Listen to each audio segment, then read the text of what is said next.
Good evening, everyone. Good evening. We're back with more Too Hot to Handle.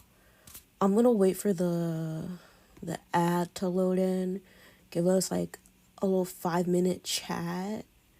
Little 5 minute chat, little bestie chat. Hello, SiriBot. I see you as always. I love SiriBot. SiriBot is such a good bot. If you stream, that is one bot that you should have in your channel. Okay? Just right off the bat.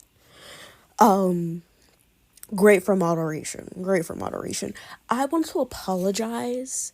Not my fault, but I'm gonna apologize anyway. That I didn't stream yesterday, and I said I was gonna stream, and I don't have my schedule out yet either, cause I don't know what the fuck I'm doing. Like, I'll see how I'm feeling after today's stream, but why I didn't stream yesterday is because my grandma woke up super late. Cause like I said last stream on Friday, she be staying up all hours of the night watching K-dramas. And she didn't wake up until like 2 in the afternoon yesterday. She had to wake up to like 1 today. So that's why I didn't stream yesterday. And you're probably like, why can't you just stream in your room? Because I don't have a door. I say this all the time. I don't have a fucking door. I'm never gonna get one. Why don't I have a door? I don't know. But I don't. And you're like, why can't you just stream without a door? Well, my mom's loud as fuck. She's loud as fuck. My grandma likes to have the TV blasted. So I need quiet, I need silence. Cause it's distracting. I get distracted so fucking easily. Let me go ahead and run this fucking ad now. I hate when it does that. Like, girl, just start the fucking ad immediately. Don't wait for me to start it. Just start it yourself. But yeah. So that's why I didn't stream yesterday, because my grandma was like, she didn't want to get out of bed. And she was like, I'm having a little lazy day. And I'm like, okay, grandma. You're comfy, I'm not going to kick you out of your room. But tomorrow, yes, it's on. And I've been working on my diamond painting. And I've gotten very far. I'm almost at the second crease. And that means nothing to you if you haven't seen what the diamond painting looks like. Because when I got it from Amazon, it was folded, right? And so there's like 2 creases. 3 folds. Well, 2 folds. 2 creases. 3 sections. And this diamond painting has been taunting me, and I'm not good at finishing things. And my mom came into my room today. She was like, I'm so proud of you. I'm like, why? She's like, because you're finishing something finally. And I'm like, okay. She didn't have to call me out. She didn't have to call me out for not finishing something. It's rough and scary out here. I know. I'm not a finisher. I can't finish things. I have no consistency, but I've been working on this fucking shit because it's been gnawing at me. And then now I'm like, what am I gonna do after this? Oh, Gil's mom gave me a crochet thing to do. Do I know how to crochet? No. My grandma tried to teach me, but she said that I was really bad at it and she couldn't teach me anymore. She was like, you're doing it wrong. I'm like, she's like, why are you using your left hand? I'm like, I don't know. I'm not left-handed, but I can use my left. I wouldn't say I'm ambidextrous. I wouldn't say that, but I do use my left hand for things that most people who are dominant in their right hand don't. The reason I wouldn't say I'm ambidextrous is because my left hand can't write for shit. And I think that's a true test. If your handwriting looks the same and your left and your right hand, and I feel like that, then you count as ambidextrous, but I don't. I can just do some things. And the reason is because my mom taught me a lot of things. And my mom grew up left-handed. So I can just do it. I can just switch. But yeah, she was like, you're stressing me out. So I'm like, okay. So now I'm going to have to teach myself how to crochet. And I don't know why Gil's mom gave me this, but she did. And that's what I'm going to be working on after my diamond painting. But yeah. I'm like, do I think I can finish it before the year's up? I'm hoping. Do I think I can? I want to say that I can. So I'm really working towards it. So yeah, and I just watched The Wizard of Oz with my mom. Wasn't really watching it. There's a lot of stuff from that movie I don't remember. Like, I did not remember it was a musical. I've got like 15 seconds to wrap this shit up. So yeah. We're gonna get into the game now. I'm just gonna thanks for listening to me ramble for like 3 minutes, 5 minutes. Last time we left off, we joined in the middle of, I wouldn't say the middle, like a few days into the season. And we're pursuing Ela right now. Ela's this cute little redhead. She looks like Ariel from The Little Mermaid. And she's blind. She has a seeing eye dog, I want to say. And right now she's the most attractive one to me. And we have just been propositioned by Bad Lana. Who the fuck is Bad Lana? I don't know. I only know the one Lana. But we're about to find out who the fuck Bad Lana is. Is Bad Lana here to help, or is she gonna cause more trouble than ever before? Ooh, can I be a mole? Is that what Bad Lana is? Bad Lana's like, hey, do some bad shit, and then I'll secretly add money to your pot, like off to the side, because there's like a whole pot of money in this, right? Like the collective pot, and then at the end of the season, someone gets that money. But if I do the bad things, I lose the money for people. It gets deducted and it gets put into my own account. Is that what Bad Lana's for? I love that. I will definitely be screwing people over this season. Maybe not Ela though. I might give her a little money, a little shmoney. I can't believe there's a Bad Lana. I mean, what does that make Lana? And do Lana and Bad Lana know of each other? Are they planning to recruit us and pit us against one another? Does Bad Lana have a secret agenda she's about to share with me? Is Good Lana aware? I mean, Lana, just Lana. Wait, neither of them can overhear this, right? Girl, what the fuck is happening? Oh! Okay. So if you don't remember when I originally played Too Hot to Handle Season 1, at the end of, like, each episode, there was, like, a little, like, preview of, like, what happened. Not, like, a preview, but, like, a recap of what happened in the last episode. And that was usually at the end of the last episode. But I guess they put it at the beginning of this episode, the beginning of the episodes instead of the end of the episodes now. Which is a choice. Not a fan, but it's a choice. Taz is fun, but I think we both know we're better off as friends. But Princess, I feel so connected to them after sharing a bed last night. Everything about them is comforting. From their touch to their voice to their little sighs when they're sleeping. You like Princess too, don't you, Bear? I don't blame you. Can you hear? I turned the music up, so if you can't hear it, I'm sorry. I can't hear it myself, so it's just silence for me. Ugh. I'm so bored. Spending time with Julian in the sauna was hardly stimulating. Everyone here is such a goody two-shoes. How are we supposed to have any fun if no one will break the rules? Tell me about it, bro. What's the crack here? It feels like I'm at a couple's resort instead of Too Hot to Handle. Someone's gotta step up. I mean, you guys do know what Too Hot to Handle is, right? The goal is to resist temptation. You are quite literally in a couple, Sean. What? No, I'm not. Giselle? Oh. So, you think Giselle's serious about me? Pardon me, do I look like I give a fig? Bear is such a good boy. You know what? I never liked Sean. From when I first set my eyes into him, from the first words he said, no, Sean's not it. And I don't care if what I said last time to him was rude. He deserved it. Because I know people like Sean. He needs to be beat up. I know. And he's so serious when he's working. If I had half of his concentration level, I'd be a much better football player.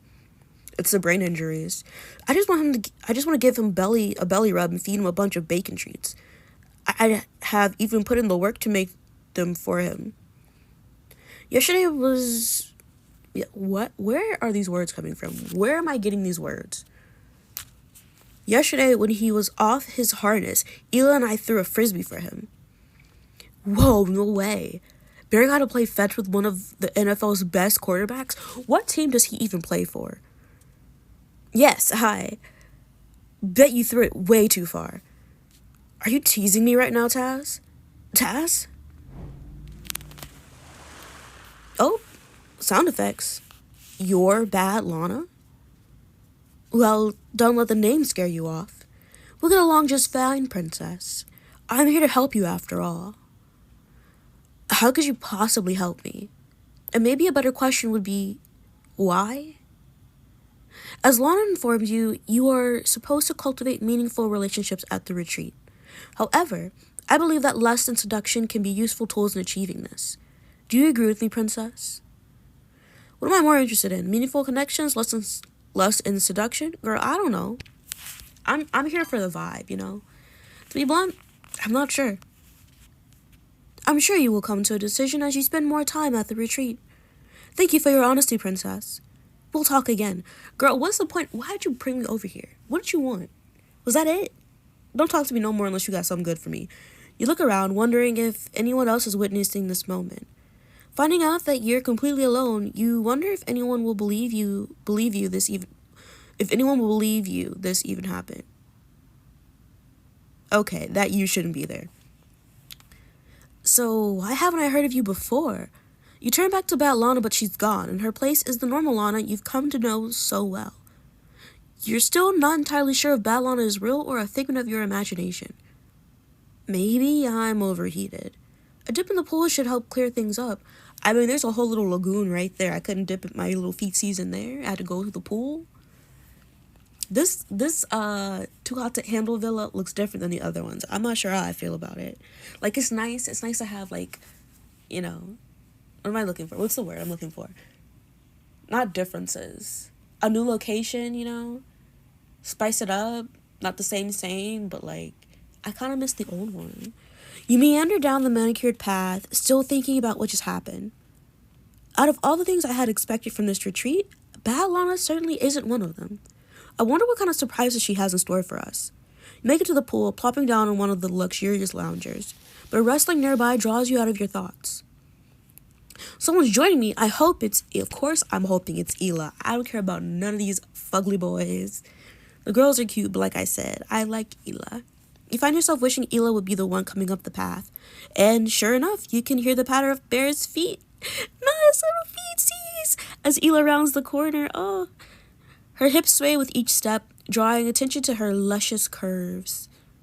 Let me guess. You're heading to the dining room? Ela grins and puts one hand on her hip once she gets close. Oh, you got me. I think lunch always tastes better in a bikini. She drops her towel on the lounger next to you and unhooks Bear from his harness. You can hear him barking. I'm not going to bark for you. He immediately turns around, chasing his own tail. Ela laughs and then turns back to you. I was just planning on going for a swim. Care to join me? I'd love to. You take Ela's hand and help her get her feet into the pool. Then you both wade into the pool, sighing happily at the feel of the cool water. Ela floats under her back, arms outstretched. You mimic her, and you both laugh when your hands bump together. Oh, cute. Cute. At least she knows how to float. Gil does not know how to float. I try to teach him, but he just can't float. Ela threads her fingers through yours. This is pure bliss for me. Did I not tell you guys I almost drowned this summer? I don't remember if I ever told you guys this, but we went to Gil's dad has like a pool in his backyard. It's an above ground pool. And we went to the pool to swim. And I don't remember what I was doing, but like I like took in a whole bunch of water and like I could not breathe. And that shit was so fucking terrifying. But like also it was actually so fucking funny. I can't swim. I can't swim to save my life. Like I can doggy paddle, but I'm putting in a lot of effort, and doggy paddles are not supposed to be that much effort. And it's so funny because Gil, like I had swimming lessons when I was younger. Gil has not had swimming lessons, but guess who can swim? He can swim. I can't swim. I can float, but he can't float, and I think that's so funny. Anyway, this is pure bliss for me. Floating in a pool with me is pure bliss. How so? What more could I want right now? You smile as you rub Ela's palm. Don't do that. Right now, I would change nothing. Wish Bear was in the pool. Wish we were closer. I wish Bear was in the pool. Put him in the pool. Right now, I wish Bear was in the pool. Ela grins. I mean, that's not gonna help. That's not gonna help our relationship. But I feel like you took his harness off. He might as well have a little fun. Why don't you call for him? Really? Bear! Bear! Bear stands up from the place he was resting, running over to you. Jump in, boy. It's okay, Bear. Come in. Woof. Why did I do that bark? I said I wasn't gonna bark and I did that one. Encourage Bear jumps into the pool with you, splashing you both. You laugh as he goes to swim a lap. No wonder he's in great shape. You both go quiet for a moment, enjoying the warmth of the sun. What are you thinking about right now? Besides you? Of course. I was thinking about what I'd be doing right now if I wasn't here with you. Bear approaches and lies on the pool, coping close enough so Ela can pet him. She gives Bear's neck a good scratch before she reaches for one of his tags. Lately, I've been designing custom dog tags. Oh, that's kind of cool, actually. From wood? You take a better look as Ela continues scratching Bear between his ears. Bear's name is engraved on a circular pendant made of smooth wood. The bottom half is made up of various layers of resin designed to look like ocean waves. Hey, this is amazing. Ela's cheeks blush. Ela's work is impressive. While the dog tags, I'd love to see more. I'd wear a collar for you. What the fuck? I want to see more. Why am I wearing a dog collar for you? We're not even official. I'd love to see more of your work. Yeah? Of course. You're seriously talented. She ducks her head, hiding her pleased smile. It means a lot that you like it, you know. Bear's nose twitches as he catches the scent of something. He takes off, following the trail, leaving Ela rolling her eyes. So she must have some visibility. Darius, if you're here, she's got visibility, because she knows he was dashing. He was dashing and going. I mean, you could probably hear that, but still. I should have named him George since he's so curious. She puts her chin in her hand. Your turn. If you weren't here, what would you be doing right now? Running my Fortune 500 company. I figured I'm just like the face of the company. I'm a Nepo baby, you know? I'm a Nepo baby. I didn't make this company. I'm just the face of the company. I'm just here to look cute. It's an innocent question, but there's a glimmer of suggestion in her eyes. You move forward, placing your hands on either side of Ela. If I were anywhere else, I'd be wishing I was right here. Ela cocks her head to one side and grins slyly. Here with me? Doing what? You've leaned in so close you can feel her whispered words on your lips. She takes your hands and puts them on her thighs, encouraging you. Encouraging me to what? You want me to show you? I want you to make me forget about every rule there is. Oh? Girl, don't say that. You're gonna get us in trouble. You've taken a sharp breath, remembering that the free pass no longer applies to you. Ela and I can turn up the heat. You know what? She wants it. Let's get handsy. She said, make me forget the rules. And so she wants it. I'm gonna help her get it, okay?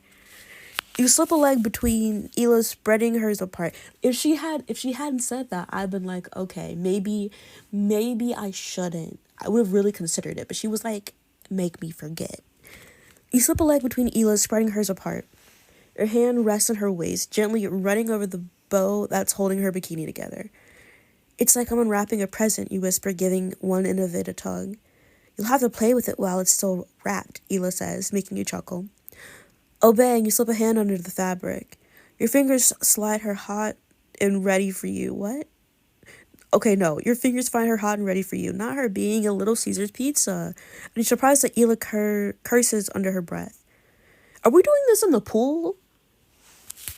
Girl, you're gonna get chlorine up in there. That's not good for your balance. You start slowly, gently rubbing her with the tips of your fingers, getting her used to your touch. She flings her arms around your neck and rocks her hips, offering more friction. Your fingers slip inside her, curling and rubbing where she wants it the most. Rule break. Ela's whole body shivers when your thumb massages circles against her pleasure point.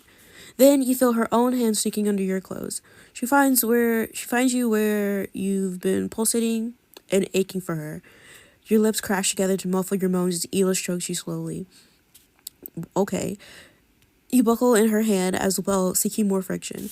With every push, hold on, do I have a content?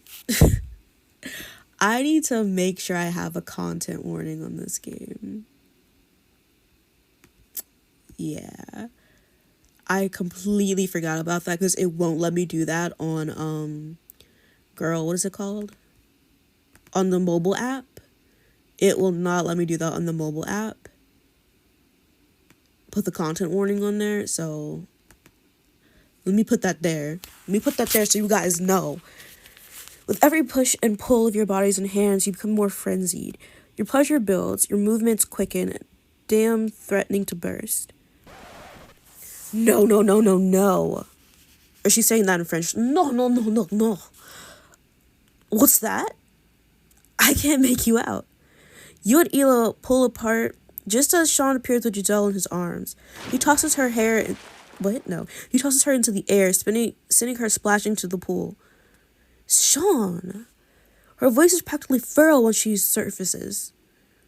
I think I got water in my nose. That's natural. Giselle coughs and glares at him. It's not.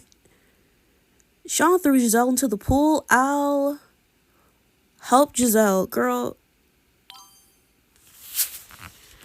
Ooh, get you a better man. I don't like Julian, but I think you and Julian would be better. I hope a new guy comes in. He's better than Sean and Julian. Because Giselle, girl, you deserve better. Gigi. Ooh, I'm so sorry about these trifling-ass men. Giselle wrinkles her nose and sneezes. Oh, Giselle. Hold on.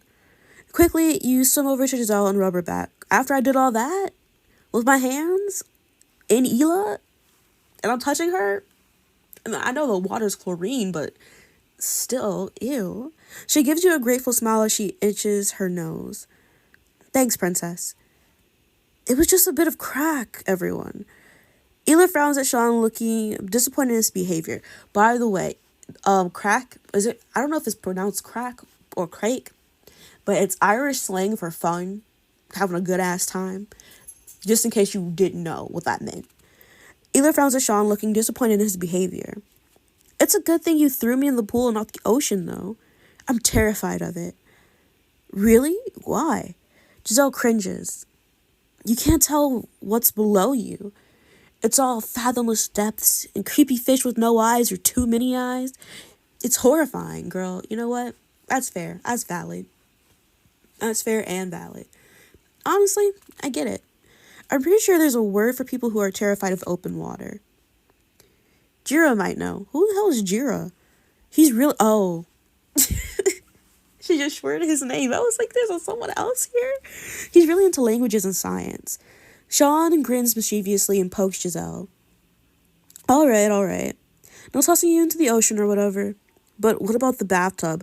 Why would you toss her into something that's so shallow? You trying to break her back? Are you scared of rubber ducks too?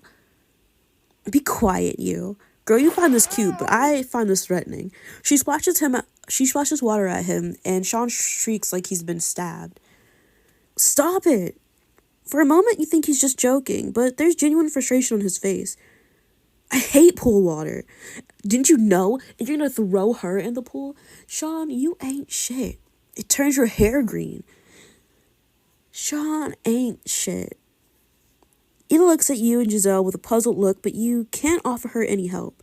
You turn back to Sean, who's going out of the pool, flicking water from his fingertips.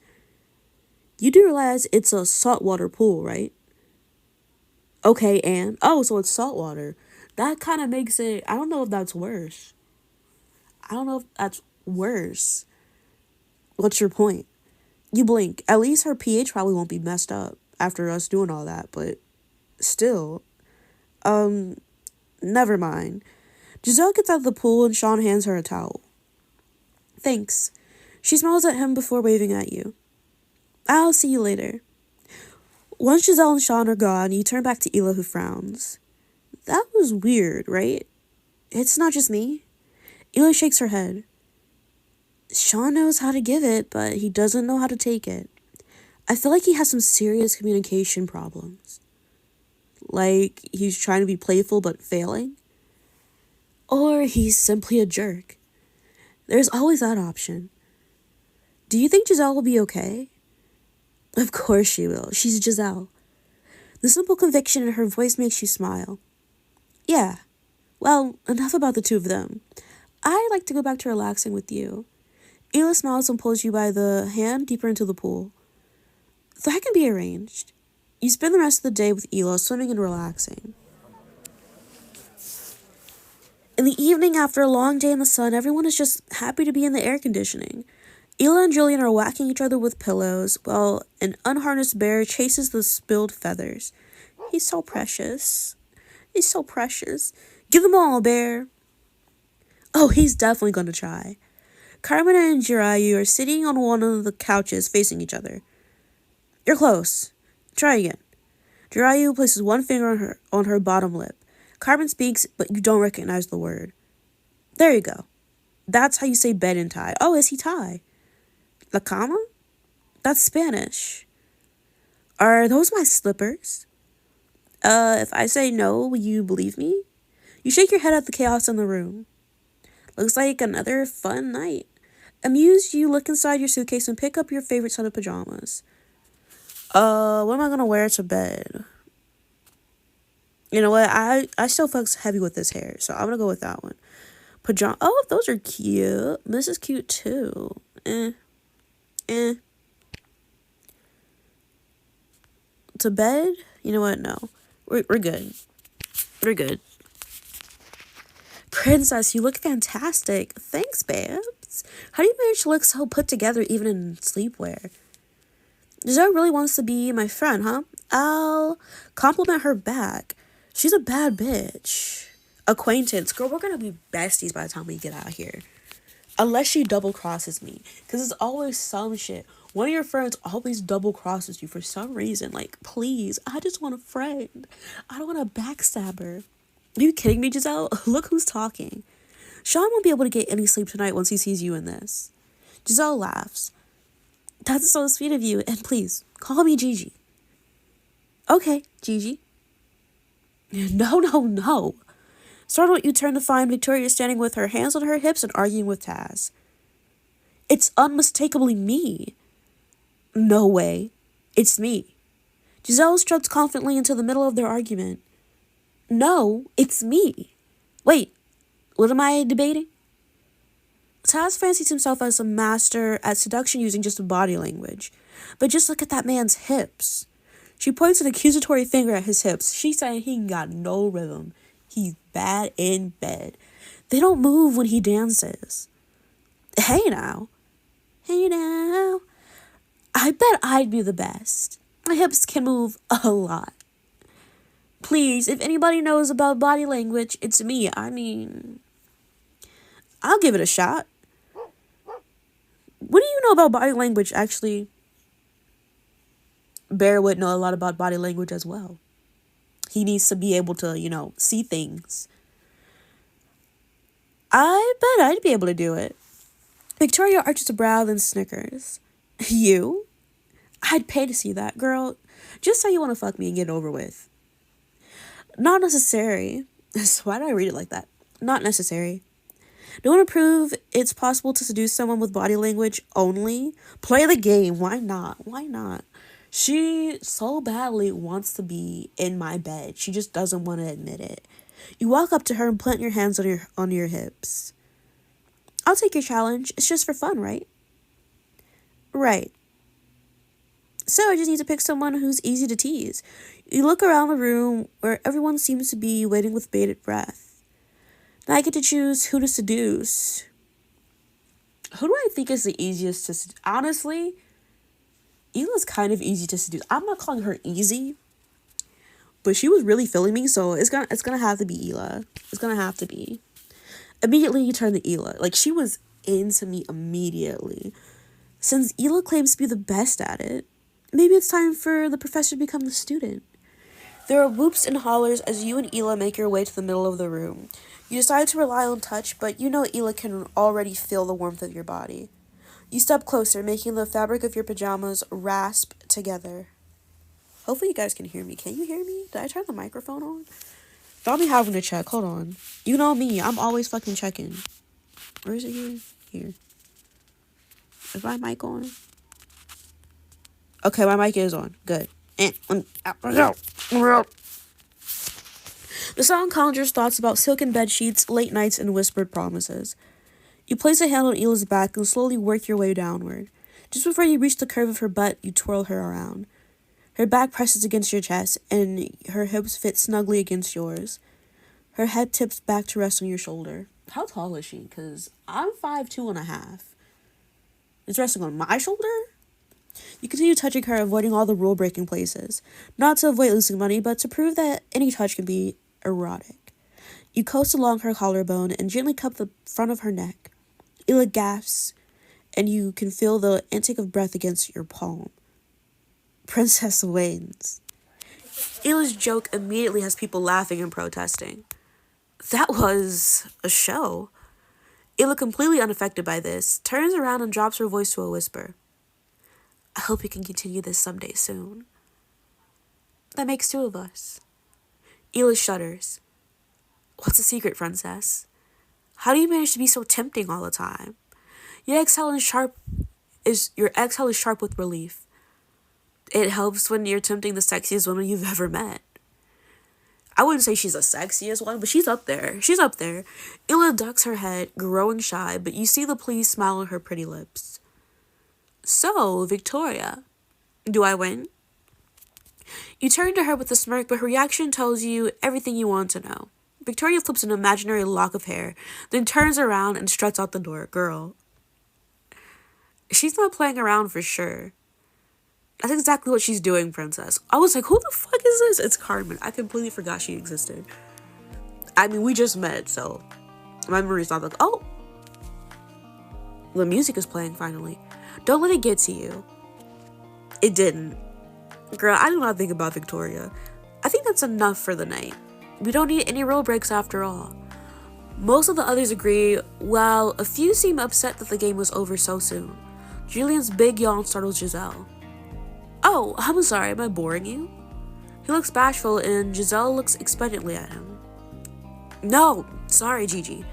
Spending the day in the sun always makes me tired. Everyone begins to head into the bedroom, leaving you on your own. You hang back for a minute, reaching for the hand lotion. The sun really does dry your skin out. Can I get some of that? You jump and hold a hand to your pounding heart. Gigi, I had no idea you were still here. Sorry, I just wanted to get you alone for a second. Really? Why? She beckons you over to the corner of the dressing room where you're surrounded by racks of clothes. It muffles any sound you make, offering the privacy that Giselle seems to want. She lowers her voice to a whisper. You've got them fooled, princess. But I know your secret. Girl, what? Oh no. She saw me talking to Bat Lana. What do you mean? What, is that a secret? Is no one supposed to know about that? Bad Lana didn't even say shit to me. All she said was, what are you here to do? And I said, I don't fucking know, girl. What are you here to do? And she disappeared. What is the secret? The secret, honestly, is me fingering a homegirl in the pool. That's what that was. That's the secret. You need some meaningful choices. You weren't sure what you wanted to achieve on the show. You got handsy with Ela and broke the rules, of course. You ignored Sean and checked in on Giselle. Why would I spend my days thinking about Sean? He's so irrelevant. You complimented Giselle right back. Of course I would. She's my sister from another mister. Sorry. What's the word for sister in French? I don't remember. I was going to say whatever the French word for sister is. I could look it up, but I don't want to. From another monsieur. Monsieur. You played the selection game and won. Oh shit, I won. I could have let Victoria win. Why would I do that? Victoria doesn't deserve to win. Why? Because she's being a hater. I want to like Victoria, I do. But there's always one bitch that's always trying to get to you. And I'm like, girl, we could be besties. We could be a MILF and me, you know? the MILF and I. Like the king and I, but the MILF and I. I know your secret, princess. What's my secret, Gigi? Earlier with Ela, I saw what you did. You're the best at seducing people because of one specific reason. Because I got magic fingers. Gigi, I know what you are, princess. Say it. You are a Taurus. That's not what I was expecting. I really thought she was going to say I was a vampire. Why was I expecting that? It's the delivery, the lines. I was expecting like a Twilight moment. I guess in a way it is. not her saying, you're a Taurus. You blink. That's my secret? Giselle nods, grinning. I'm right, aren't I? Impressive. I mean, yeah. Hey, it was obvious. If it was obvious, why are you trying to say, like, trying to confirm it with me? Like, girl, if it's right, it's right. You're not really hiding it. How so? Taurus is an earth sign. Yes, I know. And that means in relationships, you're a very sensual giving partner. I mean, I suppose. You're good at living in the present and making every last moment count. I would not say I'm good at living in the present. I definitely have a lot of trauma. It's a really special gift. Thank you. I appreciate you saying that. Your eyes widen. Wow. You know a lot about astrology, don't you? I also know a few things about astrology. I have an astrology book. I literally keep losing my astrology book. I found it again. It was under my bed. Like most things. Most things end up under my bed or in the closet. And should I read it again? Probably. But it's a read. It's a thick book, but it's not like a thick book. It's just a lot of words, and I'm tired of words. You know what else I haven't finished? I know I was talking about my diamond painting earlier. I'm sorry about this. I want to finish my fucking books I'm supposed to be reading. I just can't. I don't remember anything. I remember some things, but I don't remember enough. And it's a murder mystery, so I feel like I need to start over so I can be like, yeah, I know who the killer is. But I don't know. I don't know. I don't know if I have it in me. Should we do a book club? Book club on stream. I just read to you guys. Giselle waves you off non-committedly. I mean, that's basically what we're doing now, isn't it? Book club. Oh, it's just a fun little thing for me. I like reading the horoscopes for every sign in the mornings. It's sort of my morning routine now. I've learned a lot. What about you? Do you believe in astrology? What's my opinion on astrology? I think it's fun. I do think it's fun. I wouldn't say, like, I'm a total believer in astrology. However, fire signs are very, not like, very interesting. That's all I have to say. Fire signs are very interesting. My brother's a fire sign. I have some friends that are fire signs. And that's what I'm going to say on that. I don't trust Leos, though. My brother's a Leo. My brother's a Leo. Love that man to death. I can't trust him. Brother, if you're here, I love you. But you're suspicious. You're a suspicious man. I wouldn't say I know everything about it. Also, if his girlfriend is here, he's not suspicious for the reasons that I'm saying he's suspicious, which I've not named a reason. I'm just saying. I don't trust him, but not for the reasons that you should trust him, you know? So yeah, I hope your relationship lasts forever. Anyway, but it's definitely fun to read about. That's the spirit. For me, compatibility is one of the most interesting things. Some couples might not work together on paper, but they end up working out in real life. I mean, you, for example, girl, what are you about to say? Don't get got. I think you get along well with Taz, Carmen, and Ela. I get along great with Ela. What are you talking about? But you might not want any of them. Or they might not want me. What is Ela's sign? Did we ever find out? Giselle laughs. Yeah, hardly. So I think astrology signs do affect our personalities a bit. Really? Yep. Is there any sign you'd like me to tell you about? What is Ela's sign? Are we compatible? I know you said Ela and I are compatible, but can you tell me more? So, Ela is a Taurus, which means she's represented by a bull, but is she a May Taurus or an April Taurus? Because there is a difference. I'm an April Taurus. The superior Taurus. So, Ela's a Taurus, which means she's represented by a bull. And like a bull, she has a very grounded, reliable nature. Your comfort and well-being will always come first to her. And her practical side will do wonders in a crisis. I cannot say that I relate to any of that. I feel like people have told me that, but I'm like, where? I don't see it. Like, thanks, but that's not how I identify personally. But thank you that you think that I'm like that. Even with that small bit of information, you feel like you know Ela a little better. There's one final thing that gnaws at you. Girl, what is it? I'm a little afraid to ask this, but is there anyone I'm not compatible with? Giselle can see the unease on your face. Oh, princess.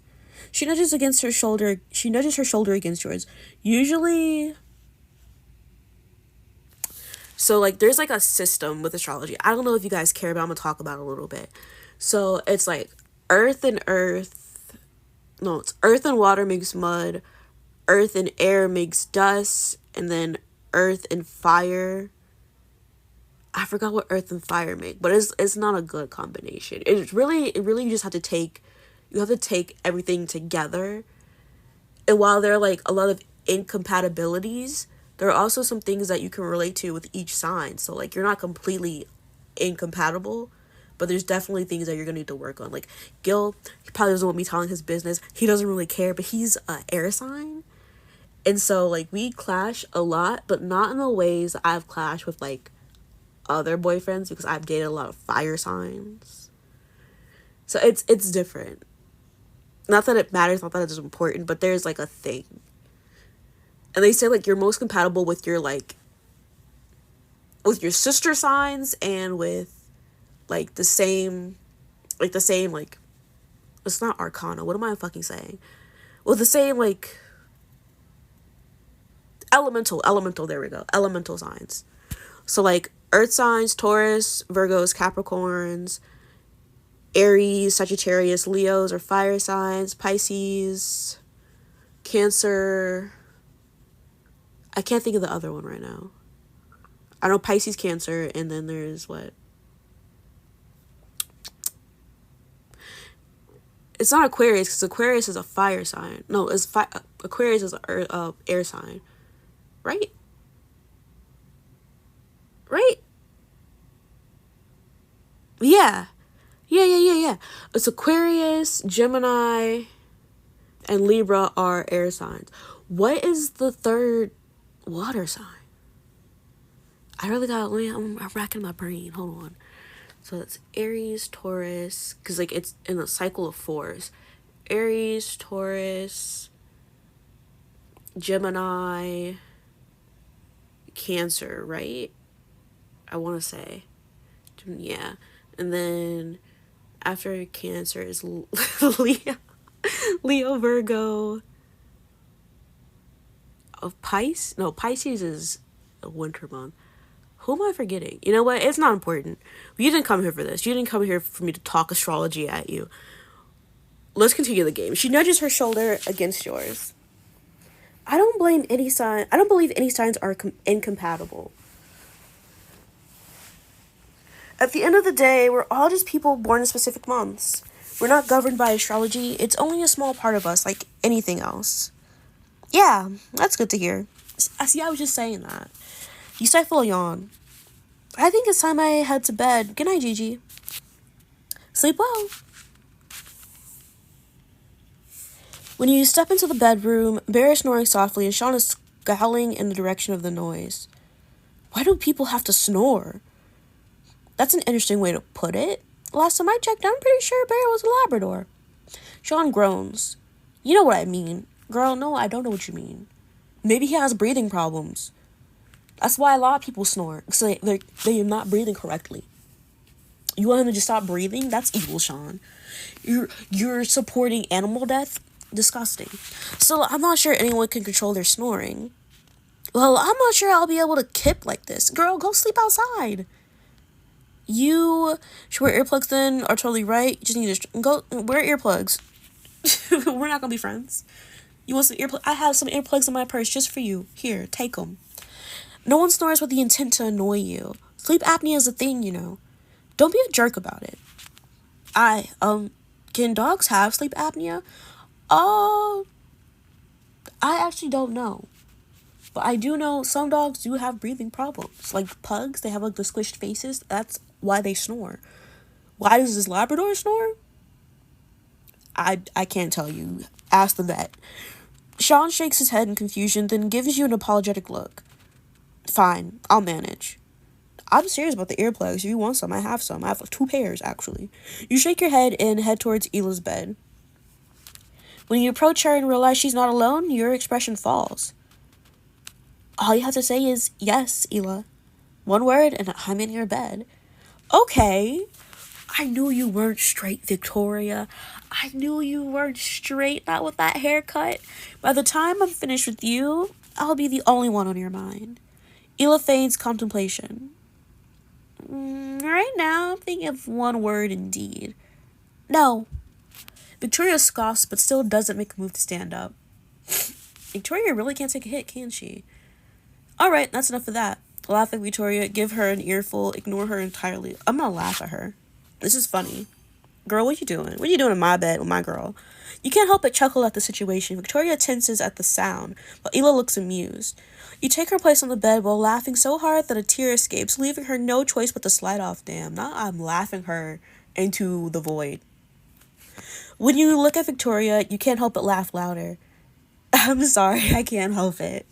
How is it possible that a person doesn't even have a tiny shred of dignity? She bristles. Whatever. I'm off. Girl, you should have been off. You should have been off to your bed with Julian. You're lost, Ela. She storms away, finally leaving you in peace. Ela doesn't even bother to say goodbye to Victoria. Instead, she turns to face you, propping her cheek on her hand. She's been trying to rattle people since we arrived. I swear, sometimes it feels like she's on a mission. She's an agent from Bad Lana. She's also a secret. Okay. I got it. I see her game. I see her moves. Try not to let her bother you. She's up for a competition and I'm not bothered. I'm winning anyway. Yeah, you are. You take Ela's word to heart, choosing to focus on her instead. Hey, where's... There he is. Bear appears behind you, nuzzling against your hand. There you are. Came for some bedtime cuddles, did you? He pants happily as you stretch between his ears. Stretch, scratch. Bear, go to bed. Not him yipping. He said, no thank you, I don't want to go to bed. Bear immediately curls up on the floor next to your bed. Never mind, I read that wrong. I feel like a yip is a noise of defiance. And I'm sorry I read you wrong, Bear. Snarling, you turn back to Ela and notice her eyelids are already drooping with tiredness. Oh, I'm sorry. Am I boring you? Ela giggles at the mock offense in your voice. Of course not. I just did my nighttime routine and it always makes me sleepy. Ooh, what's your nighttime routine? Does it involve those 5 skincare bottles in the bathroom? Ela playfully smacks your arm. It does, actually. No matter where I go, I keep those bottles lined up in a specific order. By the time I get to the face serum, I'm already half asleep. Works like a charm. As if agreeing, Bear rolls into his back and lets out a tiny snore of his own. What about you? What's your routine? I don't think I have one. My routine... So I used to not be able to sleep with noise. Like, it had to be complete silent. Pitch black, no noise. But if you spend enough time in the mental hospital... You're like, okay, the noise is kind of comforting. So now I play videos to go to sleep. That's what helps me go to sleep. Granted, I haven't been in the mental hospital in a while. But sometimes I be getting pushed there. But yeah. So that's what helps me sleep. Putting like noise on, like videos in the background. I'll put like a YouTube video on.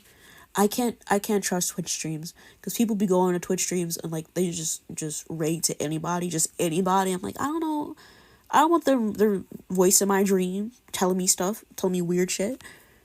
My nighttime routine is complicated skincare, winding down with a book. I just fall right into bed. None of these, but I guess I'll fall right into bed. I used to read to go to bed, but I don't anymore. Sometimes the book be too good to put down. I wish I could say I had a normal adult routine, but if we're being honest, I stay up way too late and then just fall right into bed. I'm out like a light. Ela shrugs. Hey, if it works, it works. Oh, I didn't get any points with her. I'm sorry. I didn't want to lie to you. I wanted to be truthful. Just the mention of your usual nighttime routine makes you yawn. Ela nudges your shoulder. How about we create a new routine? Our very own one? Girl, you were talking like we're in a couple. We're not coupled up, but if that's what you want to do, just say the word. You shift closer until your shoulder brushes hers, making her smile sweetly. Let's cuddle up with Ela. Let's cuddle waddle. Well then, maybe I need to wake you up. You shift closer to Ela, pressing your front against hers. We won't do anything in the bed, okay? Unless she says to. Unless she says to. Her arm comes around your waist, almost instinctively, and you smile. What will you do? Can't you tell? I'm already doing it. You lower your voice until it's barely a whisper. Is your heart racing just from my voice? Or are you still sleepy? I don't even remember what sleeping is anymore. You both laugh. You'll have to let me return the favor. She draws a fingertip along your shoulder. I wonder how hot I could get you, just from touching you in all the places Lana will allow.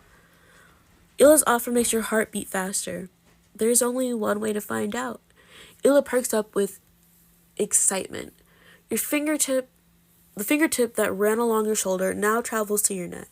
Meanwhile, her legs slip between yours, is it twinning or twining? I'm gonna say it's twining your bodies together. You can feel her everywhere. The scent of her cucumber water lotion is soft in the air. I'm not a fan of cucumbers.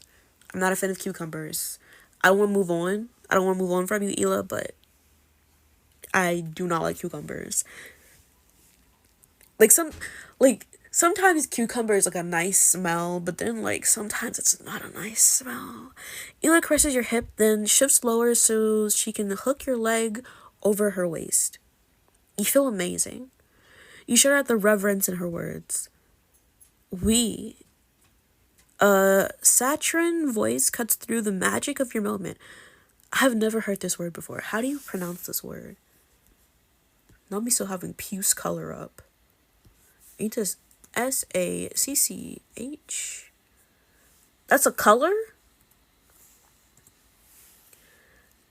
Is a white crystalline powder or white crystal? Interesting. Okay, but pronunciation, please. Saccharin? Interesting. A saccharine voice cuts through the magic of your moment. Okay, but what's the meaning of it, too? We're learning today. French, no. But words, yes. Meaning. Excessively sweet or sentimental. Okay. Oh, princess, I meant to ask. She points at a random pillow on your bed. Why do you have a favorite pillow? Girl, I don't got a favorite pillow. They're all identical. You grit your teeth, annoyed at the interruption. Oh. Seriously, out of everything she could have done to interrupt us, she's asked me about pillows? Girl, when did I say I had a favorite pillow? I mean, I'll answer the question. You roll your eyes. Because it's fluffier than the rest. She didn't like that response? Girl, I was being nice to you. Does that answer your question? Instead of replying, Victoria just yawns and pulls the cover over her head. Score 1 for Princess, is it? I feel like I didn't score anything there. I feel like that was such a nice response. I literally answered her question. Is that not what she wanted? Did she want me to beat her up? You snuggle up comfortably while Ela eyes you with pride. Good night, everyone. Oh, Lana.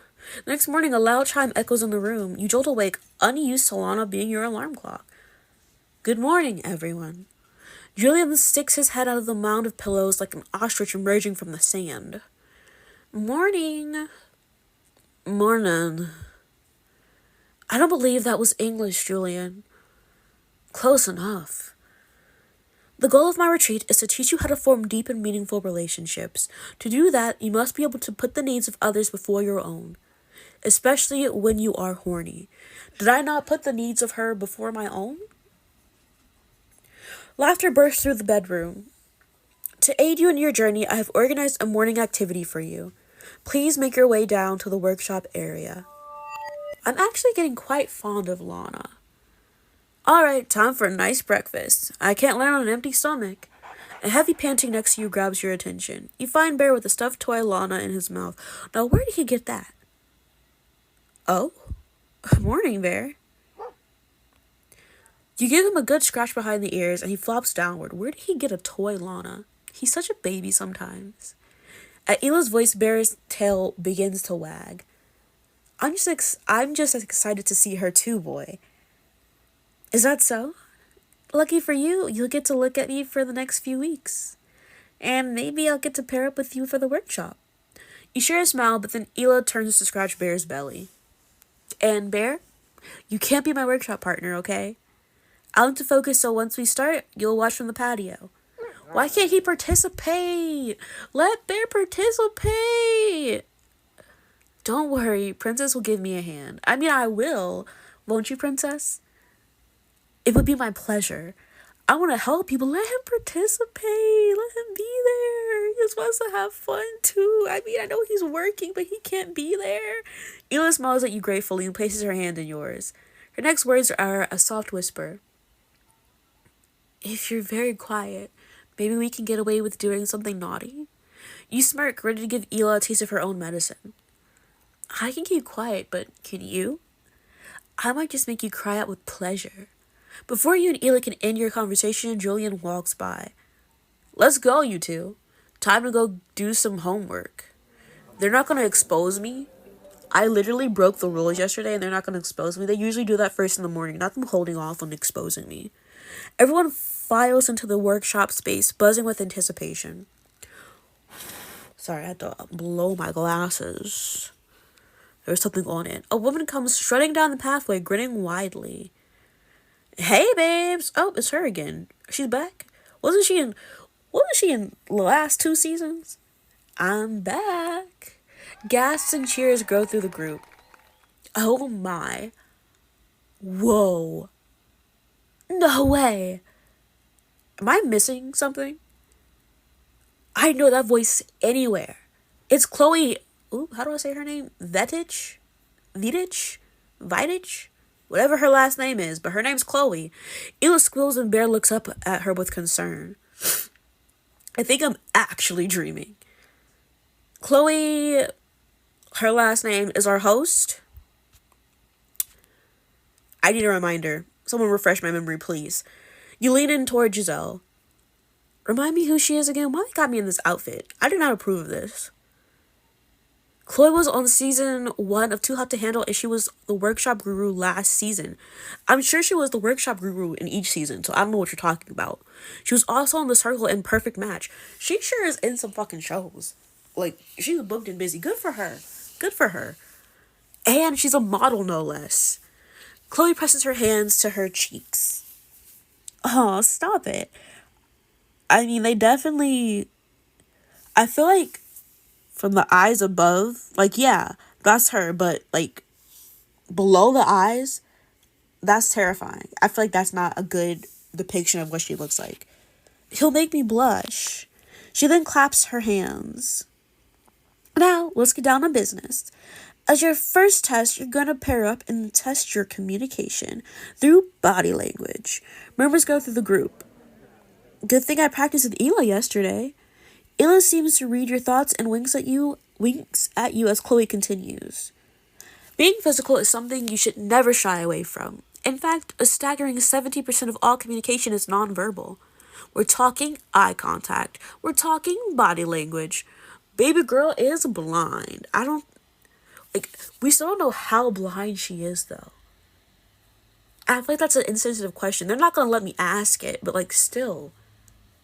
I want to know how well she can see. Her voice grows sultry. Girl, don't do this to me. We're talking one-on-one intimacy. So today I'll be teaching you some basic steps of the Argentine tango. This dance is all about connecting. You'll have to work with your partner to make sure you're on the same page and rely on your partner's movements to know which steps to take next. Okay, words. Now, pair up, loves. Oh, she's British. I'll put some music on. I'm not doing a British accent. Not right now. Not unless someone redeems it. You look around considering your options. Girl, what options? My only option is Ela. I'm in love with her. Immediately, you know who you want to pair up with. Ela, want to partner up? I was just about to ask you. It could be dangerous, though. She lowers her voice so no one else can hear her. Last night, it was nearly impossible to keep my hands off of you. Look at her in her little bikinis. I'm telling you, mermaid. You're such a terrific cuddler. It was probably a crime in Lana's eyes. How am I supposed to resist your charms? I'm irresistible, huh? Then today should be interesting. Ela grins happily. Come on, let's get a good spot. You and Ela find a spot in the sun and you both enjoy its pleasant warmth. So, are you looking forward to this workshop? I'll be honest with you, Princess. Eye contact isn't necessarily my strong suit. She laughs at her own joke. I'll tell Ela we can focus on touch. It'll be a fun opportunity. We'll use body language. We can focus on touch. We can focus on touch, girl.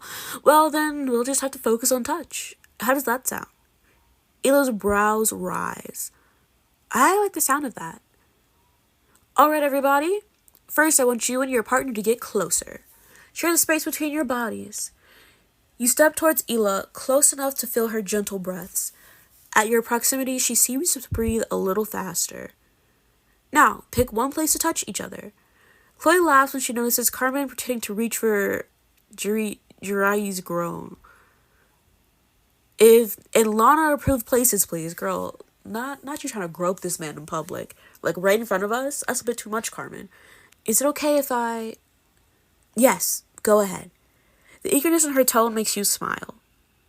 I'm gonna touch Ela's waist.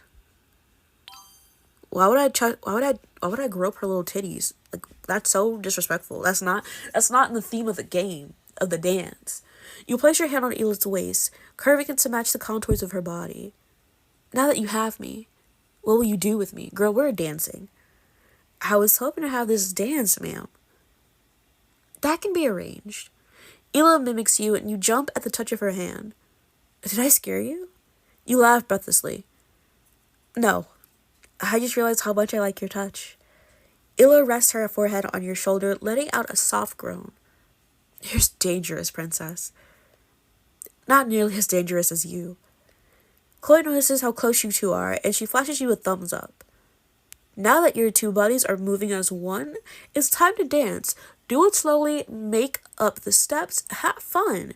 Girl, you're trying to teach us the tango, and you're telling us to make up the steps? I'm pretty sure that's not the tango. One hand is clasped in Ela's, and the other rests on her mid-back. Ela's body twists, and she flicks a leg between yours, doing what Chloe calls a patata. I don't know how it's supposed to be said, but that's how I'm saying it, patata. With every movement, your bodies seem to connect with more and more. You can tell what Ela will do next, based solely on her hand in yours and the twist of her hips. The music is sultry and sensual, adding to the heat of the moment. You are a good dancer? I know. And how about you? Got any tricks up your sleeve? You don't miss the teasing note in Ela's voice, and it makes you hold her closer. For the final flourish, I'll dramatically dip Ela, twirl her like a princess. I love that for us. Twirl her like a princess. You take Ela's hand and twirl her, continuing until her giggles become a full-blown laugh. Ooh, what's Frosty Tools telling me? New cast update from Princess Beauregard's realm. The chat's been buzzing with curiosity and a sprinkle of drama as we dive into the steamy world of Too Hot to Handle 3. Who is this enigmatic, bad Lana? Theories are flying and suspense is sizzling. Stay tuned for more revelations and keep those guesses coming. Mystery of bad Lana. Well, the chat has not been pumping, but that's okay. I don't need chat to talk. I can yap all on my own. But I appreciate the yapping with me. You take Ela's hand and twirl her, continuing until her giggles become a full-blown laugh. Ah! Okay, I think I'm getting dizzy. You both laugh as she falls into your arms and you study her. You look like a princess. Like me. The atmosphere is charged with a sense of connection and warmth growing between you. Words. You're smiling. I can feel it. Sure enough, you realize your own smile is just as wide as hers. I can't help it around you. There's just something about you. Something like, what? I haven't figured it out yet, but I think I'm starting to. You both move closer, drawn to each other like magnets. Ela playfully nudges her nose against yours. Your lips are mere inches from hers. Pulling away feels almost criminal. A shot gas cut through the air. The moment dies. Jill is pointing in a direction, looking horrified. Hey, everyone, look! Giselle! They're breaking the rules in front of everyone. Girl, we have not did anything. Giselle, I thought we were besties. And I had a feeling. I was like, I can't get too close to these girls. They're gonna come after me. You told Giselle horoscopes are fun. You advised Sean to wear earplugs. You laughed at Victoria's efforts to seduce Ela. You cuddled with Ela. You answered Victoria's silly question. I love how they give me percentages. You touched Ela's waist. Who touched... Okay, you listened to Ela's heartbeat. That's okay. I was like, why would you do that? Why would you touch the titties? But I guess for the heartbeat. You need a reminder of who Chloe was. Only 10% of us. Like, I knew who she was, but like... Why is she still here? Are there not other people that, like, I've been on the seasons of Too Hot to Handle that they can't use their likeness of? They're breaking the rules in front of everyone. Not her being a little tattletale snitch. Girl, that's my job. You jump away from Ela, scared that your touch has gone too far. Girl, we broke the rules yesterday. We did not break the rules today. They must be, like, heavy petting or something. Girl, get over yourself. Was that considered heavy petting? I'll show them heavy petting. You want to see what heavy petting look like? It's not that. You shift closer to Ela getting touchy. We didn't do anything. But if you want, I'll show you what heavy petting really means. Whoa, what's the story? Did you really get handsies out there? Handsies? Handsy? Ela immediately sticks up for both of you. Hey, we've been as pure and wholesome as a bear. Okay, thank you, bear. Wait, isn't he on the patio? Where is the patio? Because when I was thinking patio, I don't know why I was thinking terrace. So I'm like imagining Bear like staring down at us from a perch, like judging us. But maybe he's just literally like right next to us. And you know what? Bear, I'm sorry. A flicker of a smirk crosses Ela's lips as Bear runs over to both of you. And even if I couldn't keep my hands off Princess, could you blame me? Giselle's eyes widen. Oh, I wasn't talking about you and Princess. I was talking about Victoria and Julian. Okay. Then I'm okay with you snitching now, then. I'm okay with it. If it's about them, then I'm okay with it, girl. As long as it's not me. An outraged gasp comes from the spot behind you. I beg your pardon? You realize Giselle has been pointing... Why did I say it like that? Pointing at Victoria and Julian, not you and Ela. Victoria plants her hands on her hips and scowls. Why are you staring at us anyway? Bugger off. I probably should have said that with like accent, but again, you're not getting accents from me unless you're gonna redeem something. She glares at the rest of you who are also staring. That goes for all of you, by the way. There's a thick tension in the air. No one even knows if they've broken the rules. But judging by Victoria's defensiveness, things aren't looking good. Julian pats Victoria on the back. Sorry, everyone. I was just telling Vic that they should call Tango Tangled instead. Because I have no idea how my arms and legs have gotten this twisted. His smile is bright and also practiced. Suspicious. You know what? I'm not going to point fingers because we did break the rules yesterday. And no one has announced it yet. So I'm just going to keep my little mouth shut. Quiet. Chloe steps forward, drawing everybody's attention. Alright, babes, let's get back on track, yeah? Remember, Lana sees all. If someone broke the rules, she'll know. No point fussing about it, no matter how naughty you bunch are. Chloe taps her temple and everyone laughs, dispelling the tension. Julian kicks the sand beneath his feet and Giselle is still pouting. I think Giselle is just jealous. She really wants to be with Julian, but she's stuck with Sean. I hope today's workshop helped you get in touch with yourself and your partner. See you next time, loves. Just before you leave the workshop, Chloe lays a gentle hand on your shoulder. Great job today, Princess. Girl, thanks. She nods in Ela's direction. You got a real connection with your partner. You watch Ela walk away as her words sink in. You think so?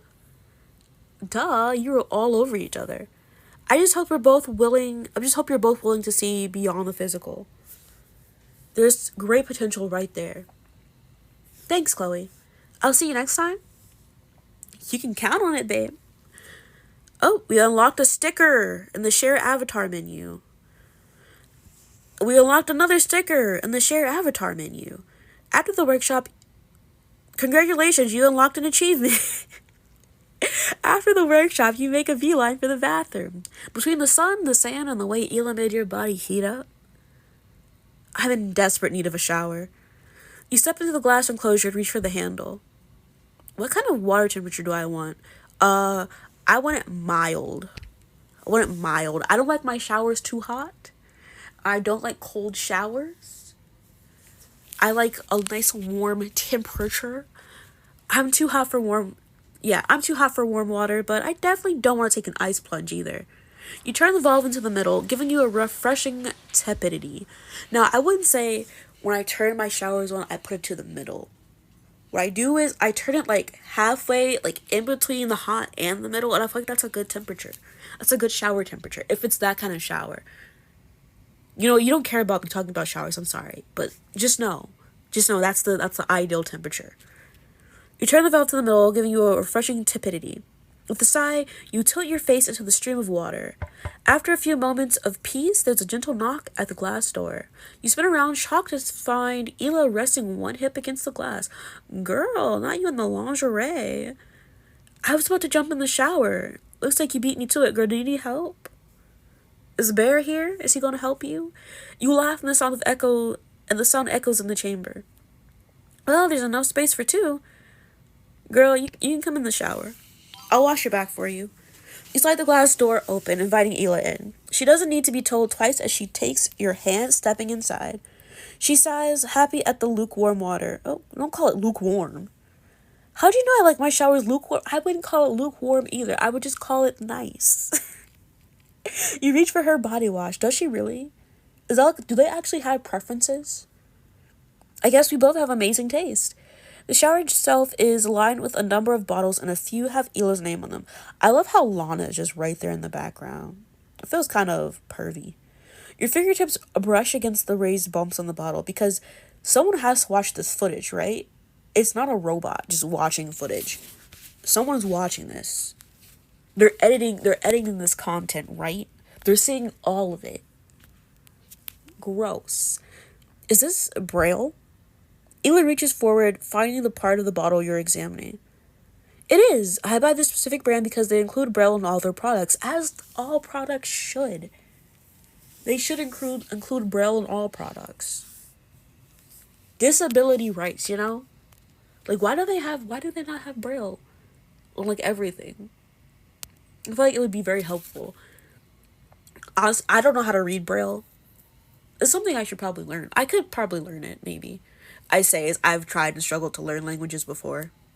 I can't even learn American Sign Language, so look at me being a failure.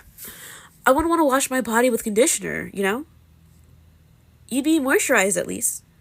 Ela laughs and you join her. You take the bottle and run your fingers over the small bumps again. How can you read this? All the bumps feel like they're part of the same letter.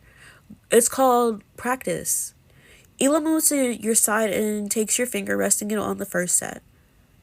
Picture 6 dots, 2 in each row, and they're all flat. Okay. When you need a specific letter When you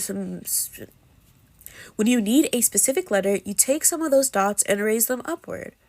Each letter has a specific arrangement. Cookie, welcome in. How was Wintertown? Tinseltown. What was it called? I don't remember what you called it. Or what it actually is called. But was it fun? How many times did you go see Elmo? So picture that 2x3 grid and feel for the first letter. It was good Christmas Town. I called it everything but what it was actually called. 100 times, did you really? Or are you exaggerating? Do they have that many shows? I think you're probably just playing with me. There are 2 dots. Right. 2 dots on the left side of the grid means it's the letter B. Wow. It's like learning an entirely new language. They have 5 shows a day. Okay, 5 divided by 100, that's 25. That's 25 days. You got a meet and greet? You met Elmo? Or do you mean like everybody else that's not a Muppet? Sort of. Different languages actually have different variations of Braille. So if you speak French or Spanish, that Braille will be different from this one. Yep, because there are different letters. That's fascinating. Speaking of fascinating, I think I have some sand in, well, places it shouldn't be. Oh, well, we can't have that, can we? I'm going to, girl, I'm gonna, let's get washing. Let me help you. You met Elmo and the Sesame Street characters? I'm jealous. I'm jealous. I think I've went to like Sesame Street like one time. I think when I was younger. It was either Sesame Street or Disney on Ice. But it was definitely when I was younger. And it had to be Disney on Ice. Never mind. Maybe I did go see Sesame Street. I think I did. But I remember specifically Disney on Ice because I got a flounder cup. That flounder cup did not last. That shit broke. It broke. I miss it very dearly. Its head opened, so whenever I was drinking out of the flounder cup, I felt like I was drinking its brain juice. I'm sorry, I was a weird little kid, and for some reason, that excited me. Anyway, you lather the soap between your hands, filling the shower with light honey and cucumber scent. Ela sighs when you begin gently massaging her shoulders. All that tangoing was hard work, wasn't it? Ela moans gently. It was, but it was definitely worth it. The water coasts down her body, wetting her hair and dripping from her skin. Despite the water temperature, you find yourself growing hot again. Judging by the way Ela's breath has sped up, she's feeling the same way.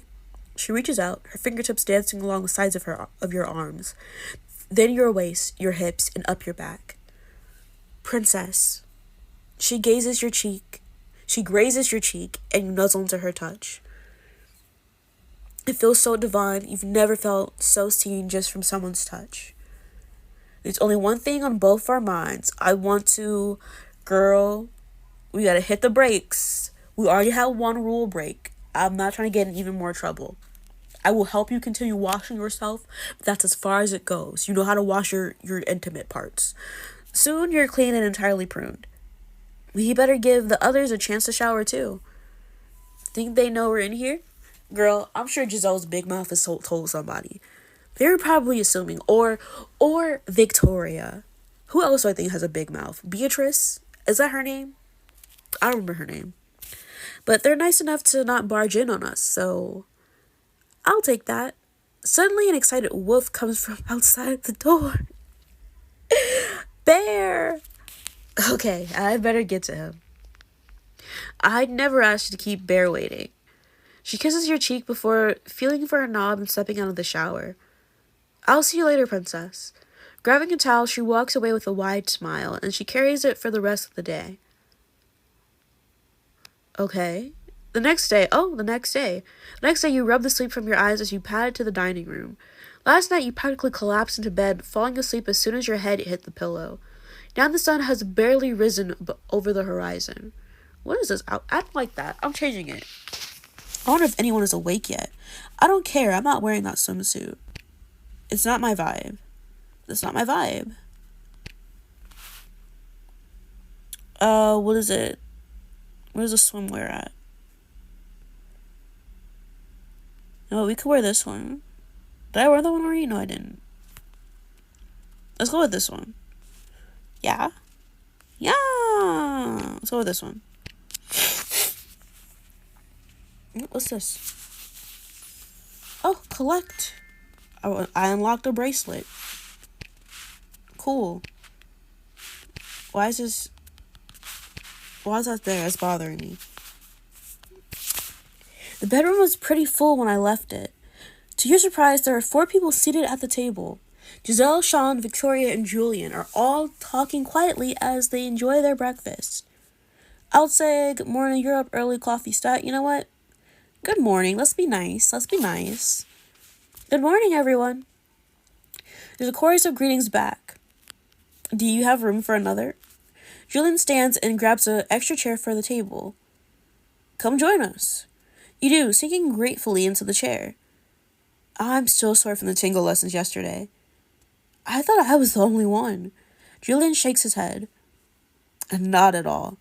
I can't feel my thighs. Seriously? Haven't you guys ever heard of cardio? Nope. What's that? Is that a religion where you pray to cars? Victoria rolls her eyes at Julian's fake confusion. I should ask about Victoria's cardio, joke with Sean, commiserate with Julian. You know what? Victoria, what kind of cardio do you do as a MILF? Return to Victoria.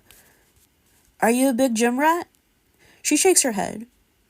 I detest working out. I prefer the outdoors. Hiking is the only exercise I will willingly participate in. Giselle looks toward the door. I'm surprised Matthias and Jiraiya aren't up yet. They're usually the earliest risers. After yesterday, everyone needed a good lie down. Carmen was counting out numbers in her sleep. I reckon it was the 1, 2, 3, 4 count that Chloe gave us. Is that what that is? I thought she was counting sheep. No, only Beatrice does that. See? I was right. Right, Beatrice? What about you, Princess? Are you an early riser? Oh, God, no. I try not to be. I'm always up for a nap. Love me a good nap. Honestly, I'm always up for a nap. That's what I do. At my cushy CEO job, that's what I'm doing. You'll find me napping. Honestly, I'm always up for a nap. I could put my head down and fall asleep right now. I relate to that too much. Everyone begins discussing sleeping habits from Sean's grunts to Bear's noises. Snores, sorry, not noises. Once breakfast is over, you feel a little more awake. Now's a good chance to get to know someone a bit more. Let's get to know our girl Giselle. Giselle gets up and pursues the miniature desserts on one table.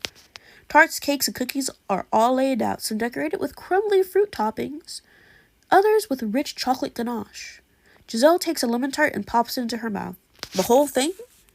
You know, when I applied for the show, I thought it was a baking show. How in the world? I figured the too hot part was referring to an oven. It just made sense. Giselle thought Too Hot to Handle was about baking. That's so adorable. You must have been shocked. That's pretty dumb. That's adorable, girl. You're cute. You hold a hand over your heart. Oh, that's adorable. You must have been so confused when you first stepped foot in the villa. Giselle snorts. I already knew then because of my contract, but can you imagine if I had arrived and asked Victoria where the stand mixers were? You laugh. At least it all worked out for the best. I ended up binging on all the seasons, and now I'm the biggest fan. Plus, I may not be whipping up my famous cookies, but at least I'm making friends. Did someone say cookies? Where am I getting to other words, these other noises? Before you can say anything else, Lana lights up. Good morning, everyone. Please gather your fellow contestants in the cabana. Victoria scowls. We're not lackeys, Lana. Go tell them yourself. Girl, I was kind of mean to Victoria. I'm ignoring her. I don't got time for her nonsense. If she don't say nothing to me first, I don't got time for her. You don't even bother giving Victoria the time of day. She can be miserable by herself. I'm not gonna feed into it. Let's go tell the others. Should we bang pots and pans to wake them up while we're at it? Before Julian can say a word, Giselle points at him. That was a joke, so don't even think about it. At the cabana, not everyone is as awake as you are. Carmen rubs her eyes, and Taz is doing his best to stifle a yawn. However, when Lana's light flickers on, the energy changes immediately. Beatrice sits up a little straighter, and Bear cocks his head at the chime. Oh, he's wearing his little vest. He's working. Good morning, everyone. Sup, lassie? I don't think you're Lana's type, Sean. Sucking up won't work. Morning, Lana. Give us some good news, girl. You know it ain't no good news she about to say to us. You know this. You were in the bed yesterday with me. I regret to inform you. There have been breaches of the rules. Groans and whispers. What is this word? Susurrate? Around you. They are throwing words at me that I have not seen ever in my life. Let me look at this word up too. How do you say this and what does it mean? SUSU. Susurration. Meaning. Whispering, murmuring, rustling. Susurration. Susurrate. Okay. Susurrate. Where am I? I'm here. Sorry, I had to figure out. Sorry, I did a thing by accident. It's back to normal now. Groans and whispers susurrate around you. That isn't good news. I skipped my coffee. Girl, you're wearing that outfit. I'm loving it. The seashells, yes. Also, Beatrice's outfit was cute too, but I like this more. It's blue and it's got the seashells. The girls are working it this season. That's all I have to say. The girls are really giving it. They're really giving it. Why did I skip my coffee? I think we have a more pressing question. Why is your shirt looking like that? It's looking like a bad tie-dye. Like someone threw bleach onto your shirt. I hate this for you. Like, who's the culprit? That's easy. He cocks his head over to where Victoria and Julian are sitting together. I beg your pardon? We're literally just existing. Well, yesterday at the workshop, you were just existing in a very sexual manner. I think you've got confused. I think you might have got confused. Hey, don't talk to Gigi like that, you asshole. She said she saw you breaking the rules, and I trust her. You don't gotta call this man an asshole. I'm not being rude. All I'm saying is we were all getting kind of close and personal. That was our assignment, to be fair. Let's just talk. Let's just let Lana talk. There we go. Finally, something we agree on. Why are you being mean to this man? He has not done a single thing. Sean, calm down. You have to call him an asshole. You bite the inside of your cheek and try not to look around. Yesterday, Princess and Ela engaged in, well, no. No, because it wasn't yesterday.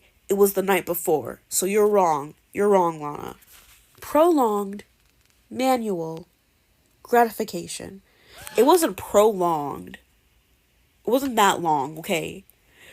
There are shocked gasps around the group. This rule break resulted in a deduction of $4,000 from the prize fund. Okay, I'm okay with that. Hefty price for a bit of fun. Also, a few months worth of rent. And so many treats for my dog. You look to Ela for some help. Girl, don't look to her. Ela is only slightly embarrassed by the announcement.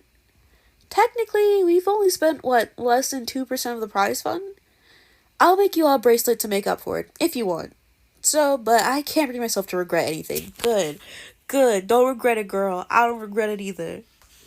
Wait, was that just before I came outside with Gigi? Ew. What? No. Hold on. Oh, fuck. Yeah, I forgot about that. I forgot about that. Damn. Did we do something in the bed too? Ooh, yikes. Ew. Oh boy. It's good if you interrupted them, honestly. Could have been a lot worse. That is not all. Victoria and Julian. I swear we did something in the bed, but maybe I'm misremembering. Yesterday at the workshop, when your fellow guests pointed at your behavior, you went out of your way to deceive everyone and cover your rule break. What? Giselle slams the coffee table with her palm. I knew it! Your actions have cost the group $4,000. Ooh. The prize fund now stands at $2,100. $1,000? No. 210,000. Yeah. 210,000. Man, that's hard. Julian grimaces and there's a genuine remorse on his face. I guess you were right. What did they do? Because we just fingered each other. Did they just kiss or something? Like, were they doing the same thing? Like, what is happening? How did they lose? Was it because they were lied about it? Is that why? It cost more? Maybe. Yes, she was. This is something. Girl, stay out of this. We just got carried away. I wasn't even sure it would count. I'm really sorry, everyone. Speak for yourself. Victoria stands and smirks. I regret absolutely bugger all. I did it once, and I'll do it again. And you know what else? I will do it again. Okay, Vic, we get it. Maybe sit down until Lana's done. Come on, we don't want Lana to get any angrier than she is. Is she angry? She's a monotone cone. Yeah, trust me, I get you, but it's a bit too much. And that's coming from me. Victoria laughs but it's humorless. Unfortunately for you, I don't give a toss. Victoria's really milking this, isn't she? Tell her to sit down quietly, clap for her mockingly. Girl, I don't give a shit what she do. She is not my concern. I'm not her keeper. That's not my woman. She may have an attitude, but I see where she's coming from. Victoria spins around and bows in your direction. Girl, how was me I said to ignore her. I did not say put my 2 cents in there. Girl, shut up. I'm glad somebody gets it. So we lost the equivalent of a designer bag. It's hardly a big deal. Before Victoria can take up any more time, Lana lights flares. I have continuously stressed the importance of respect in my retreat. Despite my efforts, it seems that some of you are failing to apply yourself in my program. For that reason, one of you is going home today. Damn. Can't be me, I just got here. Well, that's not true. Didn't we kick off Candace in the first season? Wait, what? You have made some meaningful choices. I lost $8,000. What is this picture? Is that supposed to be Ela and Carmen? Interesting. I preferred lukewarm. I wouldn't say it's a lukewarm temperature. I love how I'm the majority on that one. I didn't break any rules with Ela. Good. The minority. I'm the majority in confessing about my naps. I'm the majority and thought Giselle's mistake is adorable. Is it Giselle or Giselle? It's gonna be Giselle for now. And I stayed out of it. Obviously, I didn't. I'm over here agreeing with Victoria. Oh, we're gonna be on episode 3. Actually, I'm gonna stream a little longer today because I didn't stream yesterday. And then when I'm done streaming today, I will put up my schedule for this week. Maybe some more Too Hot to Handle. Maybe not. I don't know. We'll see. Who do you think is being eliminated? I don't know, but hopefully not me. I just got here. Humor me. I need theories. Who do I think is going home? Someone else. It's Victoria. It's Victoria's bum ass. Either Victoria or Sean. Honestly, it's not either of us. Victoria and Julian have broken most of the rules, yeah? My thoughts exactly, unless it's Sean. But we only kissed once. Is that a mitigating factor, though? I swear, Judge, I've only killed one person so far. You're not gonna send me to prison for that, right? Girl, that is not the same. Oh, no. I'm totally getting eliminated. Giselle, I was only joking. What a terrible comparison. You know she's vulnerable. Who's getting eliminated? Well, I royally messed up, and it has to be me. Don't get me wrong, I want to stay. But I don't know. I feel like I blew my second chance already. And third and fourth. I've messed up so often, I'm starting to think my guardian angel has given up and is binge watching Netflix instead. Oi, while you're at it, can you send me some Rex? Can you send some Rex my way? I just finished watching The Trunk on Netflix, and I started watching Love is Blind. Not the UK version, but I think the latest one. And I can tell you, I'm not interested in it like I was in the other ones. This season's kind of boring to me. It is what it is. I stopped watching Netflix. I don't know. I feel like there's nothing good on Netflix. I'm sure there's good stuff on Netflix, but there's nothing I want to watch that like I can just mindlessly watch and do other stuff with. Because with my K-dramas, I have to watch it. I have the subtitles on. I gotta read the shit. I could put the audio in English, but it's not the same. It's not the same. And then even in that, I always have the subtitles on anyway because I can't fucking listen and like I can't watch it and hear it at the same time. That's just how my brain works. It's so silent in the cabana that you could hear a pin drop. Exiting the retreat tonight is, girl, we just got here. What do you mean? We didn't even get to have a whole day. Victoria's jaw is nearly on the floor, but was I right? I was right. Some match her expression while some don't seem too surprised. Wait, seriously? I mean, are we really that surprised? I'm not. Matthias elbows Taz. This is a dream, right? You're kidding me. It's no longer MILF Island. I'm sorry, Victoria. Pack your bags. It's time to go. Victoria, you have chosen to focus your attention exclusively on physical desires, and you have failed to apply yourself in my workshops. How many workshops have happened? There's only been one since I've been here, so how many other ones? And it's been like, what, 3 days? I got here like day 2, day 3? I want to say day 3 at least, max. Was there one workshop already? No, come on. This is total bullshit and you know it. We've all spent bucket loads of money, so why am I being punished?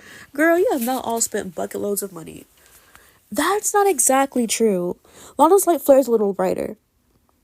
Victoria, it is clear you need a reminder of your transgressions. Ooh, reader Lana. Therefore, allow me to play this moment from yesterday's confessional. Ooh. This retreat is a complete joke. Focus on meaningful connections. No one here is learning a damn thing from that cone or her rules. Ooh. The others might be falling for it, but not me, and I'll tell you why. Because I'm not dumb and naive. I'll break all the rules, and if it means I get to have a good time. Although, I might need to find a new person to lose money with. Julian's a total snooze fest, and he's not nearly as funny as he thinks he is. Ooh. In fact, he's definitely the most annoying person here. I wouldn't say he's the most annoying person, but he does get on my nerves just a little bit, just a smidgen. But that's not something to beat him up for. A lot of annoying people are good people. That's saying something considering Sean exists. Oh my god. What? Not Sean getting the stray. All eyes are on Victoria now, and no one dares to speak at first. I didn't mean it like that. I'm sure you didn't. It's hard to tell whether she feels bad or not, but there's a hint of genuine contrition? Girl, what are these words you're using? I feel dumb. I feel dumb.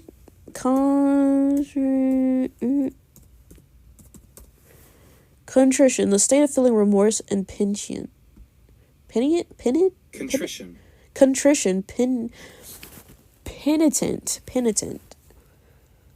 But there's a hint of genuine contrition in her tone. Guess I've got to get some new material. Lana, no any knock-knock jokes? Aren't you a musician? Why are you being the comedian? Stick to your role. Write some songs.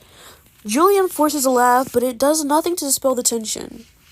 I want to watch the situation unfold, defend Victoria's statement. Girl, I've learned my lesson, okay? I learned my lesson. I'm not getting involved in this messy situation. This is her. This is all on her. We are not friends. This is really intense. Giselle looks at Victoria's direction and crosses her arms. That wasn't cool at all, Victoria. You don't have to like everyone, but publicly bashing them in the confessionals room? It was bitchy. Let's call it what it is. I mean, she thought that shit was going to be private. And then, you know what? I will defend Victoria a little bit. Just a smidgen. It was a confessional. That's the point. That's the point of the confessionals. Is to confess. She thought that shit was going to be private, though. And that was her mistake. I do feel a little bit bad for Victoria. Like, that should not have come out like this. It definitely should have come out after the season was over. But you know what? It is what it is. Girl, it's not me. I wasn't being messy in the confessional, so... Oh, grow up, everyone. Believe it or not, this is a reality show. I don't know where I was going. I think it was going with reality TV show. But yeah. If you came here looking for friends, you'll be sorely disappointed. Victoria, it's time for you to leave the retreat. Victoria stands up dramatically. You know what? Fine. I didn't want to be here anyway. Fuck this. Ooh, we got a fuck? Victoria, please. Hey, can't you at least let us say goodbye properly? Yeah, we'll miss you. Don't lie. Maybe you will. See, Carmen, I love you, girl. I love you. Will I miss Victoria? No. I'm not gonna miss her. I don't know her. I barely know Victoria. Why would I miss her? You know what? Maybe if Victoria was trying to get with me instead of Hila, it'd be different. Then maybe I would miss her. Vic, come here. Beatrice stands up and embraces Victoria, and Hila joins her, guided by Bear. Hey, we'll actually miss you, even if you don't like us much. Whatever, don't waste your breath. Victoria's head is high as she turns around and walks away, leaving you all in shocked silence. Even Taz seems taken aback by her actions. Did that just happen? Apparently it did. Come on, you know Victoria. She obviously hates stiff goodbyes. We can't blame her for that. Do we know Victoria? I just got here, 3 days ago. I just wish she didn't have to leave like that. As the tension in the room grows more awkward, Lana chimes again. Julian, your persistent rule breaking has almost cost you your place in the retreat. However, I have detected remorse and a willingness to learn on your part. Therefore, you will stay in the retreat with the opportunity to further grow and learn alongside your fellow guests. Julian exhales, and you can't tell if it's relief or fear. Matthias leans forward and nudges Julian's shoulder with his. Are you alright, bud? Julian is deep in thought, ignoring the question entirely. Should I say something to Julian? I'll tell him he's better off. He should leave. He should leave this place. I'm not gonna be a bitch. I'll stay quiet. This does not concern me. It does not concern me. It's none of my business, and I prefer it to stay that way. When Julian looks up at the rest of you, you don't know what to expect, and then he simply grins. Well, now that there's 10 of us again, who's up for a badminton tournament? Come on, we can play in pairs. He stands and jogs toward the beach, leaving you in a stunned silence. Is he okay? Jiraiya scratches his jaw. Maybe this is what he needs to get over his heartbreak? Heartbreak? He did not give a shit about Victoria. If he did, he would have left, too. He don't care about her. Sorry, that was my hand slapping my thigh by accident. Playing badminton? Hey, if that's what he needs right now, who are we to judge? Hila's got a point. Right, the best thing we can do is just support Julian. And if that means badminton, I guess that's what we'll do. Last one to the beach sits on the bench. Wait, hold on. If we're playing in pairs, why are we... I don't understand, Taz. Taz takes off running, leaving the rest of you scrambling to catch up. I'm confused. By the time you make it down to the beach, the net is already set up and waiting. Julian takes a badminton racket and uses it as a makeshift guitar. Strung tight like guitar strings. Our rackets swing and our hearts take wings. Across the net, the shuttle sings. Seize the wind. Let our legacy begin. Julian pretends to finish off with a guitar solo, sinking to his knees as he hits the final fake notes. Get it, Bear. Get it. Attaboy, Bear. We should start a band together. No, I'm sorry. Bear's too famous to start a band with you. You couldn't compare to Bear right now. Ooh, bars. That was a performance indeed. Go, Julian. Giselle applauds while Matthias plucks the racket from Julian's hand and playfully smacks him with it. Alright, who's playing? Oh, not me. I'm way too devastated about Victoria's departure. Bitch, you brought us out here to watch us you want us to entertain you? She's not dead. Poor me. And I thought this day couldn't get worse. Julian pretends to wipe away an invisible tear, then points at Sean and... You? Sean and Princess, you're up first. Make it a fun one for me, for the heartbroken man, will you? Before you can even say anything, Sean takes a racket and points it in your direction. We'd better do it in pairs. It'll be more fun. Princess, pick someone to play against me, and who wants to play with me? Another racket finds its way into your hands, and you stare at it in awe. Who do I want to partner up with? Hila, do I trust you to do this? You know what? She's got ears. She can do it. She's got Bear. I feel like Bear wouldn't mind taking out Sean's ankle for us to win. So, I don't really care. I don't care if I win. Hila's here. I just want to be cool, okay? I just want to be cool in front of my girlfriend. You turn to Hila, who's feeling the net of the racket with her fingers. Girl, you got this? Want to partner up, Hila? Oh, I'd love to. Badminton is such a fun sport. It is a fun sport. I think, now, don't get me wrong on this. I think badminton is a better sport than tennis. Badminton just feels better. Out of all the netball sports, even though technically it's not a ball, it's a, what is it, a birdie? Out of the net sports, badminton's the best one. Volleyball is okay. Tennis, eh. I don't know another net sport. I mean, technically basketball and soccer, hockey, they have nets, but they're not like net sports. I used to win against my brothers just with my mat serving skills alone. Get it, girl. But as for countering, I can't promise I'll be any good. Girl, I got you. I got you. I'll be running around just for you. You can serve all you want, babes. She gestures to her eyes. These babies are more decorative than functional these days.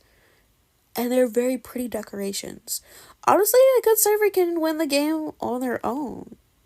How about you serve and I counter? Deal. Now, if only I had my modified shuttlecock with me. It has a tiny bell, it has a tiny bell in it that helps me track it when serving. And speaking of, Julian plucks a shuttlecock from the basket with a neon green nose. When he tosses it in the air, it makes a faint jiggling sound. Ooh. Good looking out, Julian. Will this help?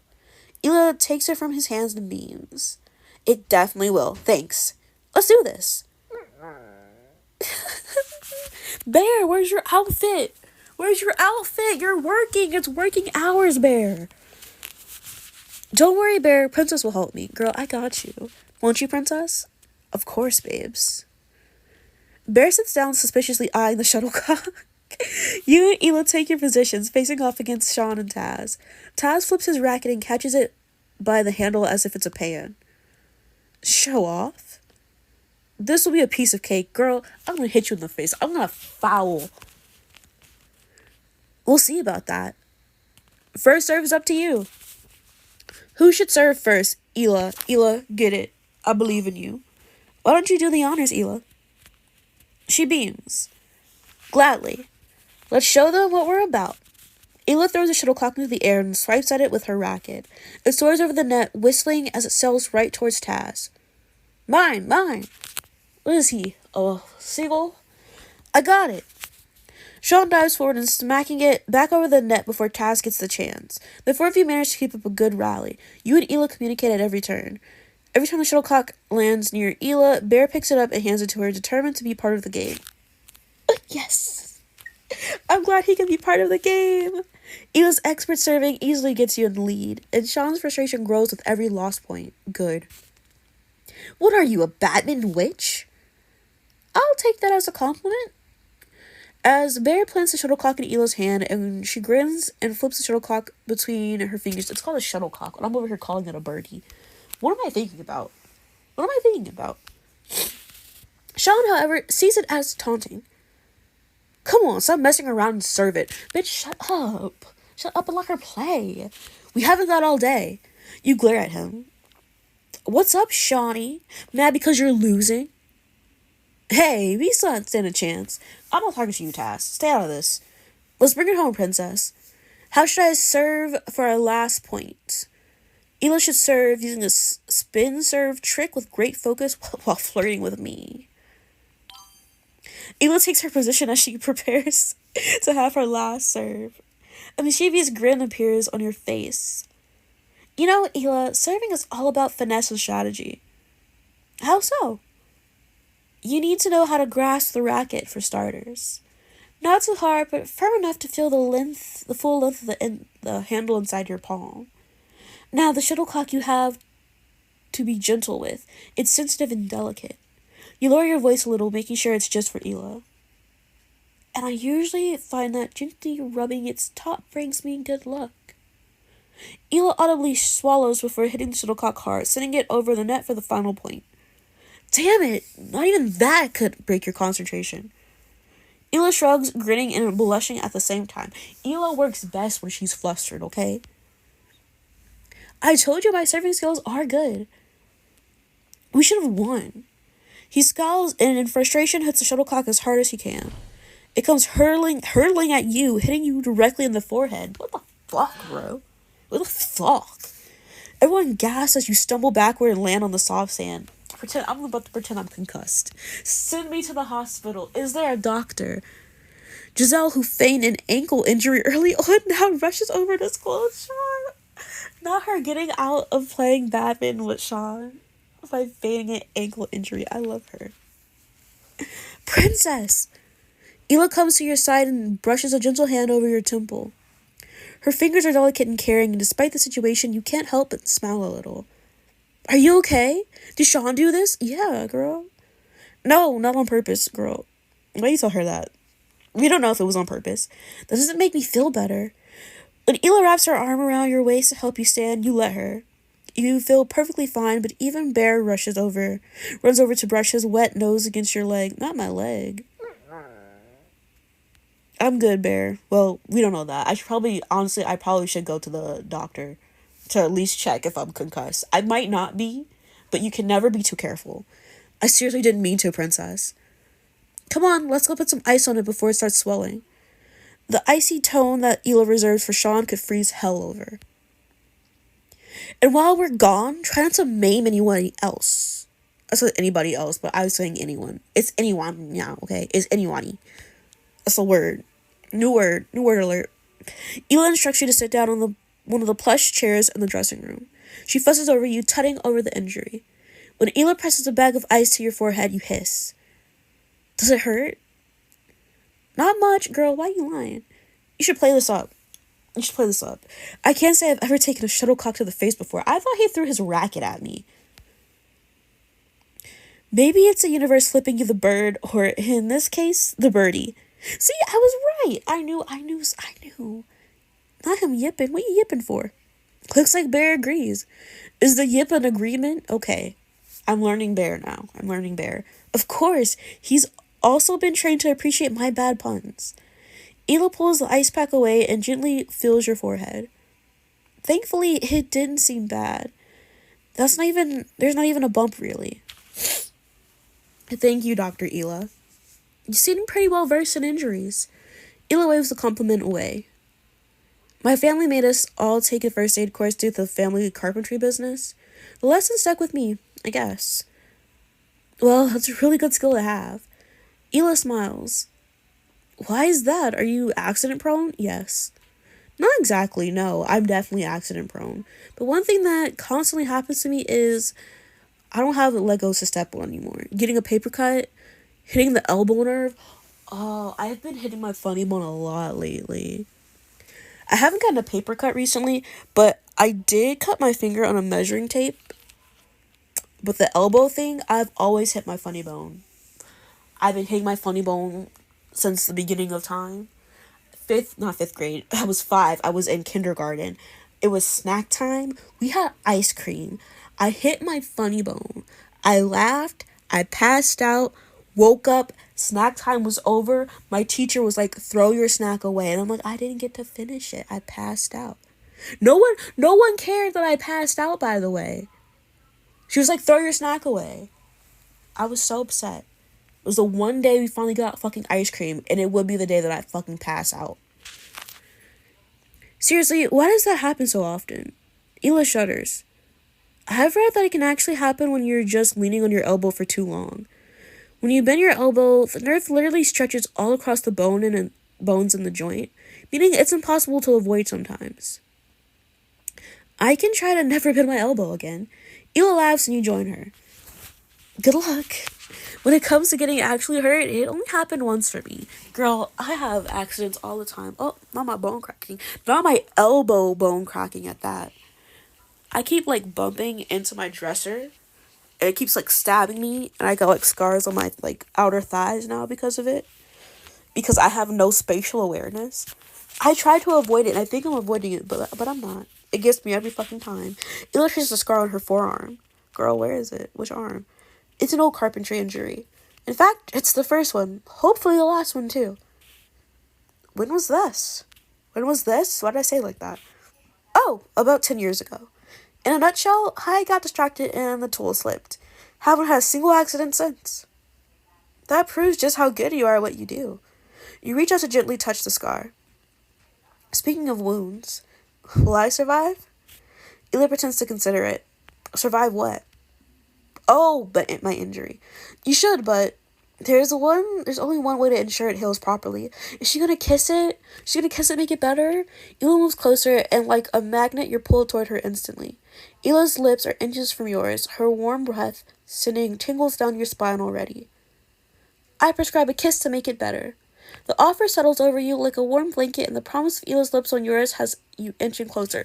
Girl, not my lips. I was not injured there. Kiss my forehead, you freak. It's not the time for this.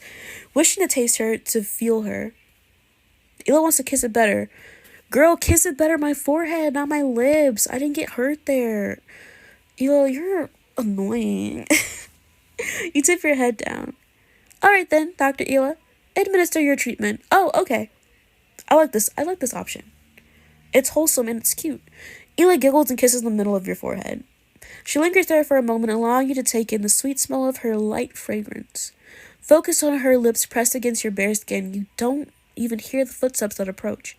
When the doors swing open, you do your best to jump apart as quickly as possible. Why? We don't have anything to hide. All she did was kiss my forehead. And what are you two up to in here, all cozy on your own? Oh no. Taz caught us together. Caught us together doing what? She literally kissed my forehead. You assured Giselle neither of you is going home.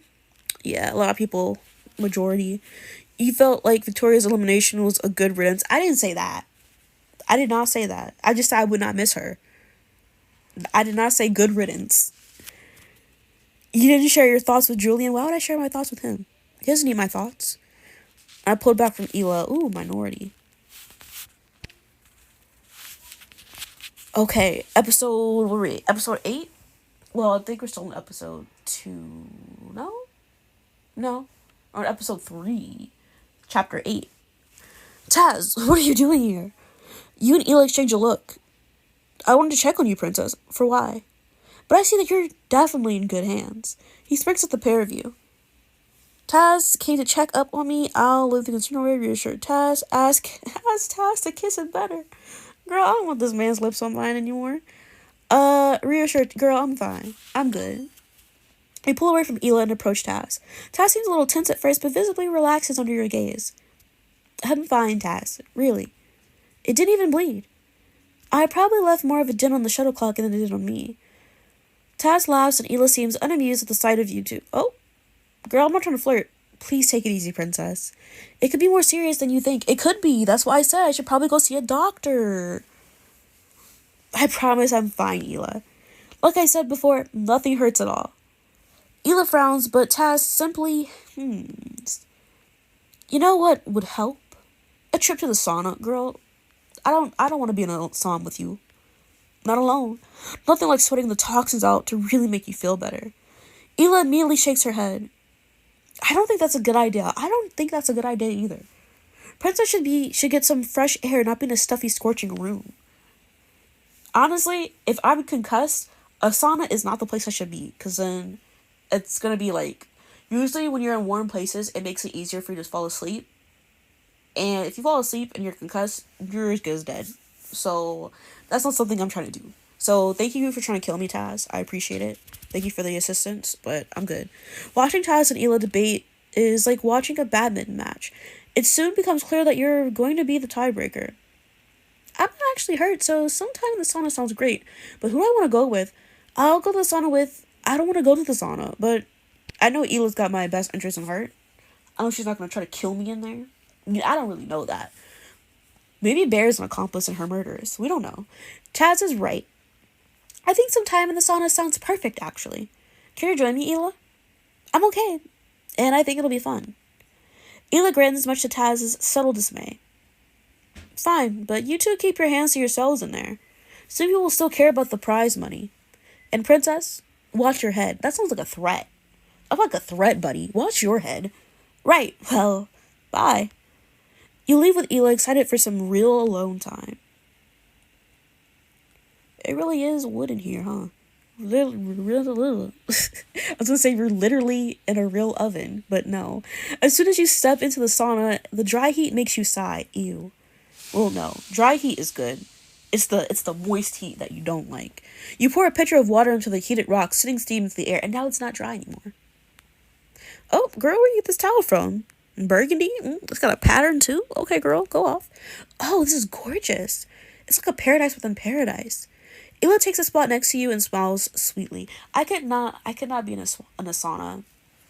I overheat so easily, girl. I would pass out in there. I would die. And to think you didn't want me in here. Oop, I got a pink towel. Look at this go. Well, now that I'm here with you, I can see Taz's point. You laugh at the suggestiveness in her tone. From outside, you can hear Bear barking happily and off the harness. He's obsessed with chasing the geckos he finds. I think he likes how fast they are. I mean, I would too. I would too. He's got to be careful with you. You can't go too fast, too far away. But when he's off his harness, and those geckos are fucking fast.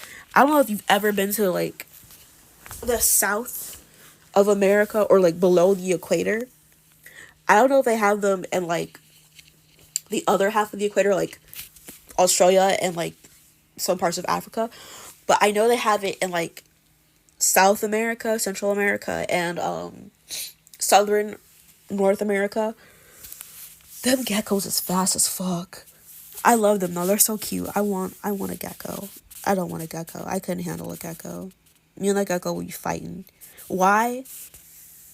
It probably would escape and then I'd be sad. And then I'd be like, why are you doing this to me? Just like me and Jax. Me and Jax fight all the time. We don't, but we do. There's another happy bark, and you can practically picture Bear's tongue lolling as he races across the sand. He's a good boy. The best. To this day, taking off his vest is my favorite thing ever. How come? The excitement goes up 1,000 notches, and he'll usually grab a shoe or the first thing he sees. Not to destroy it, but dogs sort of pacify themselves like that. I guess it brings them comfort. Okay, that is amazing. He's so smart. But enough about my awesome guy, dog. Let's sit. You smile and take Ela's hand, your gaze wandering downward. And you do your best to ignore the way Ela's towel rides up, revealing her toned thighs. Tell me about you. Ask away. When you were a kid, did you beg your parents for a pet? Yeah, I did. Did I want a pet as a kid? I did. I did have a pet. We had a fish at one point. We also had another dog, but someone snatched up my dog from our backyard while I was at school. At least that's what my parents say. I don't know what happened to the fish. I think it just died. I really didn't take care of it. It wasn't really my fish. It was just a fish that was in the house. Don't know what happened to it. Rip to that fish. And then I got Jax when I was like, what, 12? Yeah, I think it was like the summer. I think it was the summer going into 7th grade. That's when I got Jax. And he's been here ever since. Oh, for sure. It was an earful. I was an earful. Nice. What kind of pet? As a kid, I wanted the classic house pet. I couldn't get a rodent. My mom and my grandma are terrified of rodents. I could not get a hamster. I could not get a gerbil. Before we got Jax, though, there was this game that I was obsessed with. I forgot what it was called, but it was a game with hamsters. And I love my little hamster. Little Hamtaro, that was my hamster. I loved him. And then, I don't know what possessed me, but I deleted him. I sold him away. I felt bad. I felt so bad. I don't know what possessed me to do that, to press that button. And ever since then, I've never been the same. I've never been the same since that day. I regret. My biggest regret in life, getting rid of Hamtaro. Oh, just the classics. A dog, cat, or maybe a little fish. Ela lights up. And my grandma hates cats. So if I had a cat, my grandma would not be okay. She wouldn't. Even though my mom had a pet cat when she was younger. But like, if technically like my grandpa's and my uncle's. Because that cat, she did not like girls.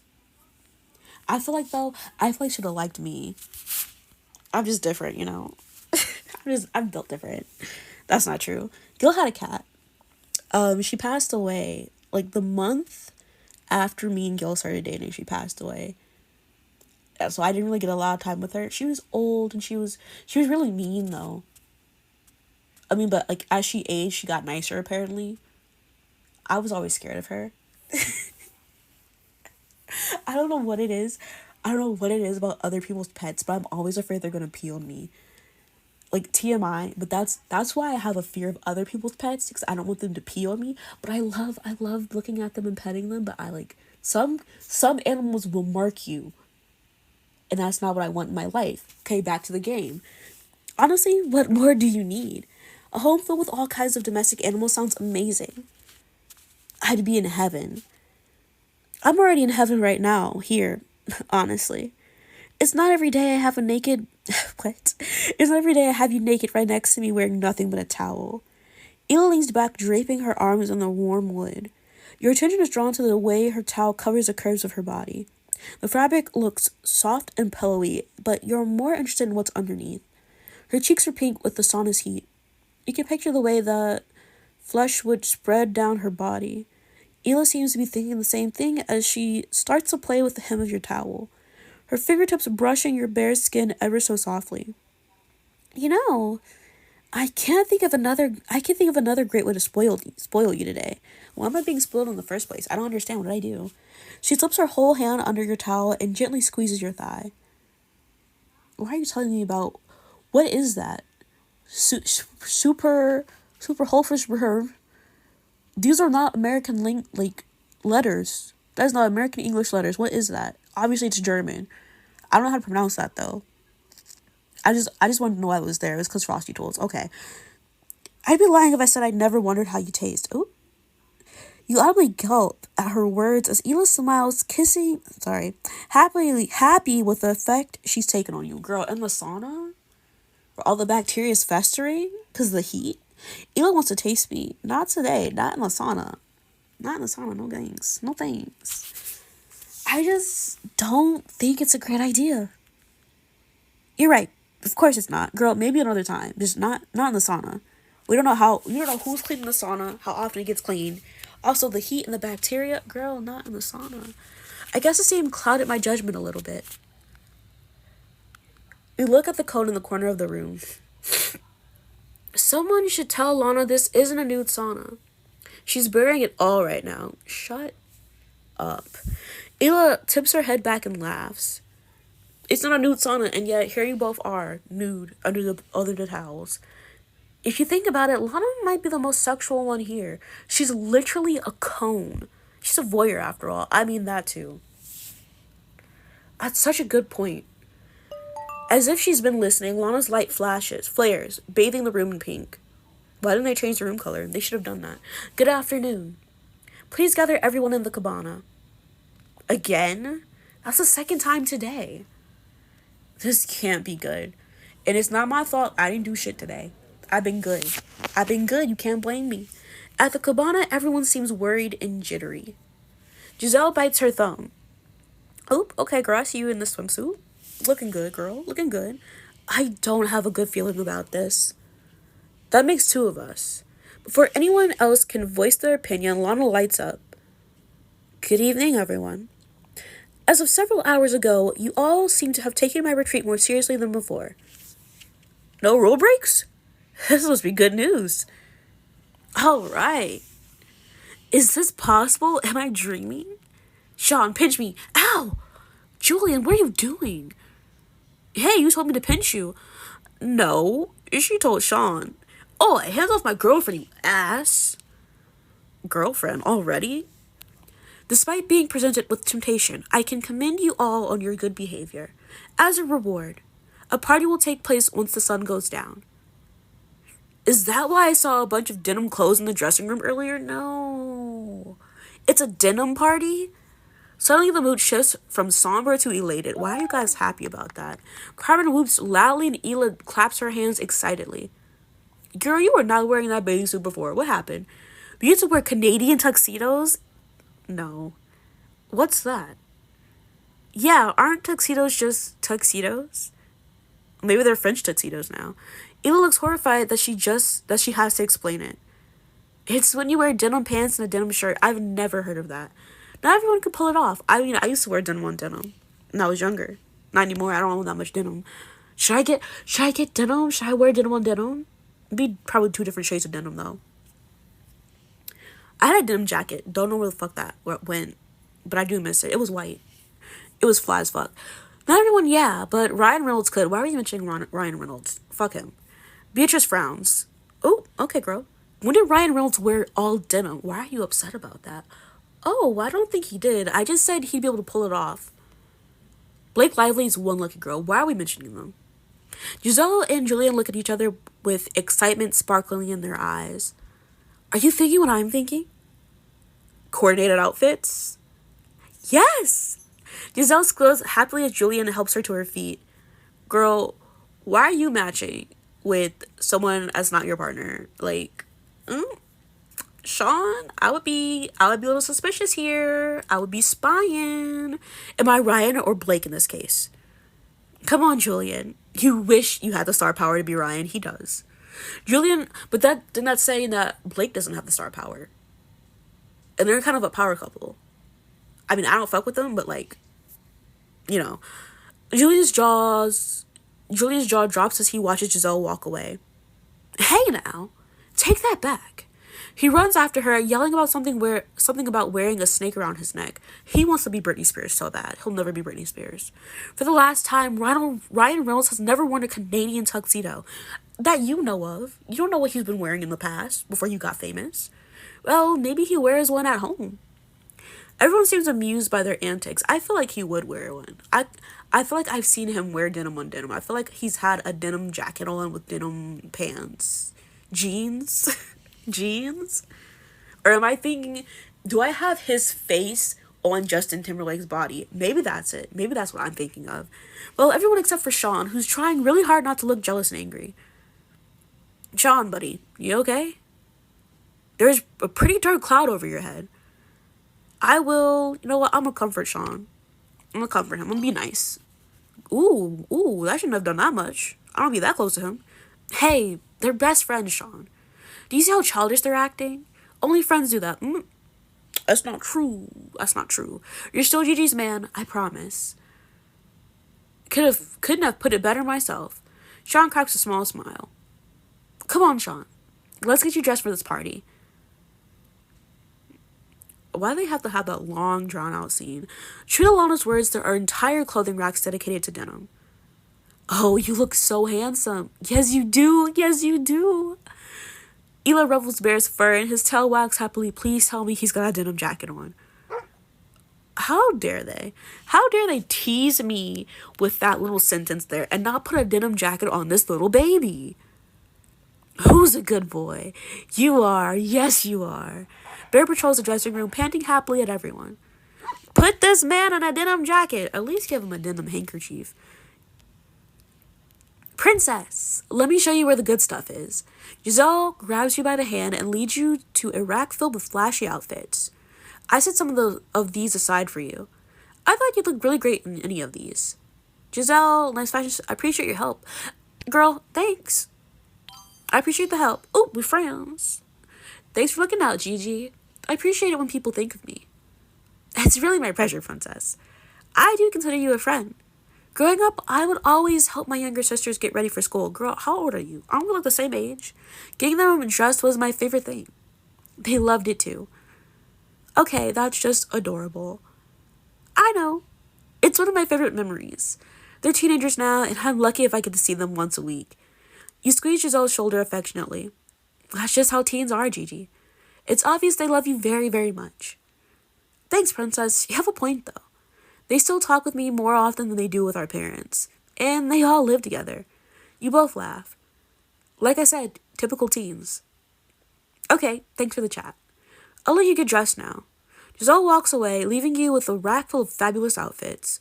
Please tell me I get to wear a jet. I want the jean hat. What are these hairs?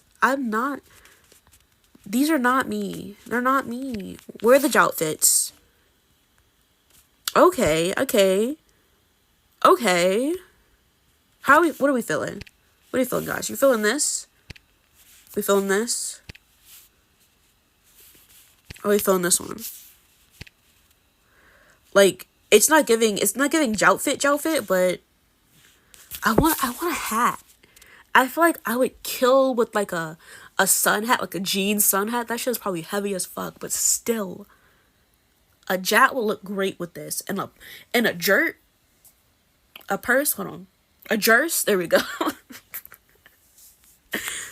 Get me a jat and a jers. Yeah. I don't know. Ooh, I should get some sunglasses though. Yeah.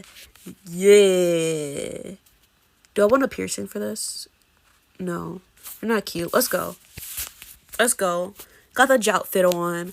A gentle hand touches the back of your top and you can already guess who it is. I love denim clothes so much. I like them even better when they're on you. Or off me. Ela chuckles. Or that. If you like denim, you should buy more jeans. Feel it on my butt. Feel it on my butt, girl. Get a little groping. You make a show of turning around. If you think that feels good, you should feel it on my butt.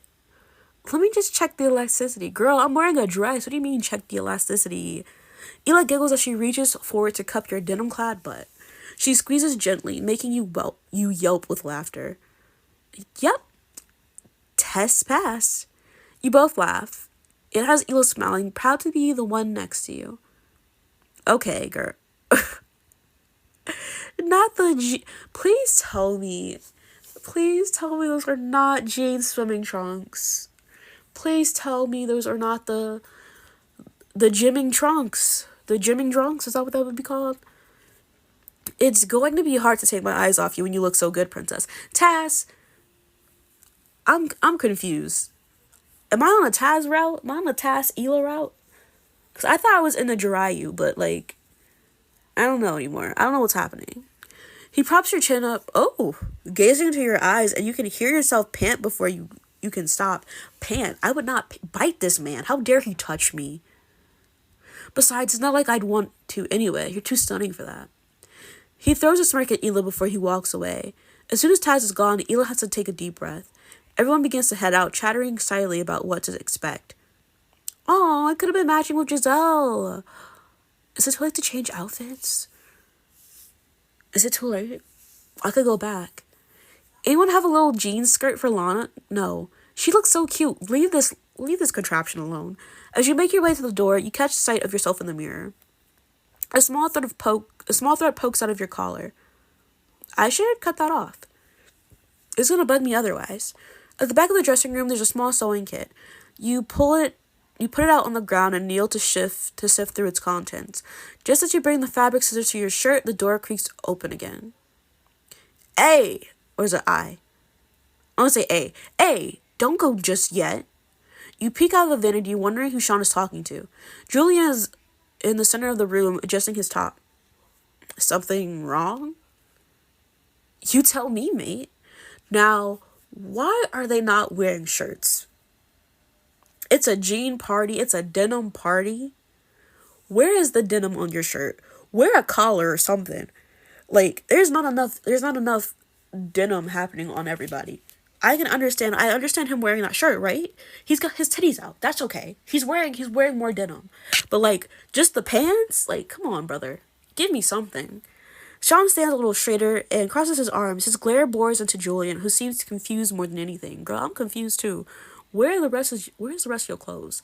I've had enough of your bullshit. Stay away from Giselle. Or else. Or else what? What are you gonna do? What are you gonna do?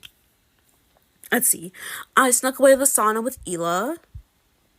I didn't really sneak away. We did it in this man's face. I'm in the minority? Okay. I wonder who the other people are that are coupled up with different people. If they did it with the other person. Do they also get Taz, or do they get the other, the corresponding person? Like, I think Beatrice is with, Matthias, I want to say. And Chloe, her name is not Chloe, Carmen. Carmen is with Jiraiya. So if it's like that, like, if I'm pursuing Jiraiya, will Carmen be like, hey, you should sneak out with me? Is it like that?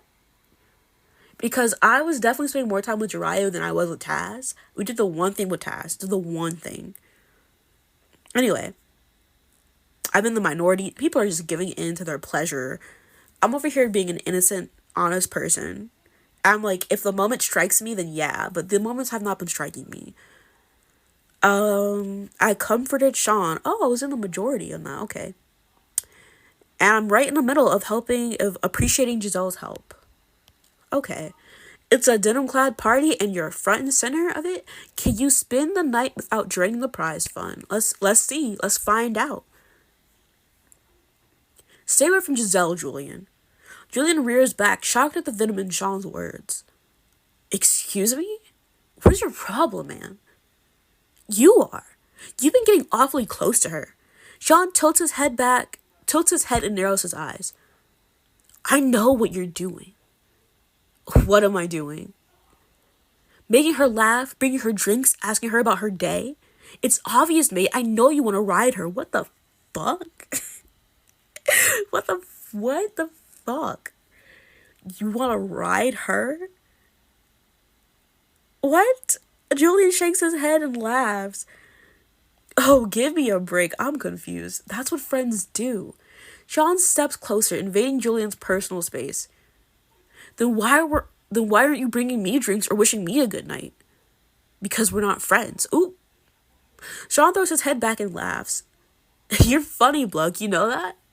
Sean claps Julian's shoulder. The anger radiating off of Sean dissipates, but Julian remains tense. I was just messing about. Maybe the two of us will be mates after all. Sean wakes before staggering out, whistling while he goes. What the fuck was that about? Julian watches him go, but he's not even nearly as happy at the turn of events.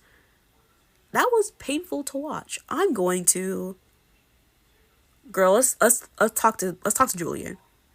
You good? You good with that? What the fuck was that? You clear your throat, alerting Julian to your presence. Hey, you okay? Princess, how much of that did you hear? Girl, I saw the whole fucking thing. If I say everything, will you be upset? He shakes his head as you snip off the thread you'd been eyeing. Actually, I'm glad. I thought I was hallucinating for a second. Julian looks upset at Sean's attitude. That guy's a total jackass. Giselle deserves better, right? Better? She deserves better and better. I think she definitely deserves better. Sean and Giselle fit together. It's not our place to judge. I don't give a fuck if it's my place to judge. They put me in this right now. I always thought she deserved better. I think she deserves better. And Sean deserves, I don't know, a little puddle or something. Your joke seems to brighten his mood, if only by a little bit. I'm glad we agree on that. We should go to the party before Sean accuses me of trying to sleep with you too. I just can't get over the fact that he said Julian wants to ride her. That is not usually how sex works. I mean, unless, I don't know, is she pegging him? What's happening with that? Wouldn't that be a sight? You both laugh as you head to the party. Oh, the chatter. You and Julian are last to arrive upstairs. Oh, it's an upstairs party. I thought it was a beach party. I guess sand and denim don't really mix, but it's whatever. Most of them not even wearing clothes. Thanks for chatting with me, princess. I didn't realize I needed someone to ground me after that. Not a problem. I'll catch you later. The party is already in full swing. The loud music thumps throughout the rooftop, and people have begun pairing off. A hot tub is perched near the edge, offering a beautiful vista of the ocean beyond. Now, why the fuck is there a hot tub up here when we're wearing denim? Denim. Sean gets pulled into a conversation with Carmen and Jirayu. Taz, Beatrice, and Julian are in the opposite corner, whispering behind their drink glasses. Meanwhile, Matthias, Giselle, and Ela are perched on the couches. They laugh as Bear nudges Lana with his nose. Are you gonna push her off? That'd be funny. Do you think we'd have to pay for that if Lana got broken? Everyone seems to be having a great time. I'm gonna join my girl. My girl and my boy. My girl, my boy, and my bestie. And Matthias. Matthias? Who the fuck knows? At your approach, a bear barks happily and nudges your hand, encouraging you to pet him. Of course. Why is your jacket off? Are you not working right now? Is this not business hours? Giselle giggles when Bear turns to lick her cheek. You know what? Bear reminds me of my ex. Don't say that. Matthias' eyes go wide. If he kissed you with that much tongue, I'm not surprised you aren't together anymore. Your group laughs, and Bear retaliates by licking Matthias' cheek too. I meant that they were both super sweet. In fact, when he broke up with me, he was so polite about it that I didn't realize what was happening. A week later, I texted him asking if we were going to get dinner. It only clicked when he said, "We're not seeing each other anymore, so that doesn't seem like a good idea." Ela can't console her snort, and you can't help laughing either. That's so sad. Oh boy, did you seriously not know? I swear, princess. I'm glad he was a gentleman about it, at least. Some people aren't so polite, you know what? And I appreciate that. I love that for you, Giselle. You deserve all the good things. Sensing Matthias' shift in mood, Bear tries to cheer him up by snuggling up to him. Are you making friends, B? That was not a yip that time. That was a whole woof. A whole arf. Oh, I have a good question. If Matthias was a dog, what breed would he be? He would be a Labrador. Is that really a question? Are we going to pretend he's anything but a golden retriever? I feel like he'd be a Labrador. He doesn't give golden vibes to me. He gives Labrador. Fun, playful, and loves pets. Pats. Best compliment ever. Matthias nuzzles into your hands when Ela and you ruffle his hair. And then scratches his neck at the same time Bear does. You, Ela, and Giselle burst out laughing at the sight. It's uncanny. Bear cocks his head to one side, and so does Matthias. What is it? What did we do, boy? You know, I'm asking the fucking dog. You guys are funny. Bear, paw, please.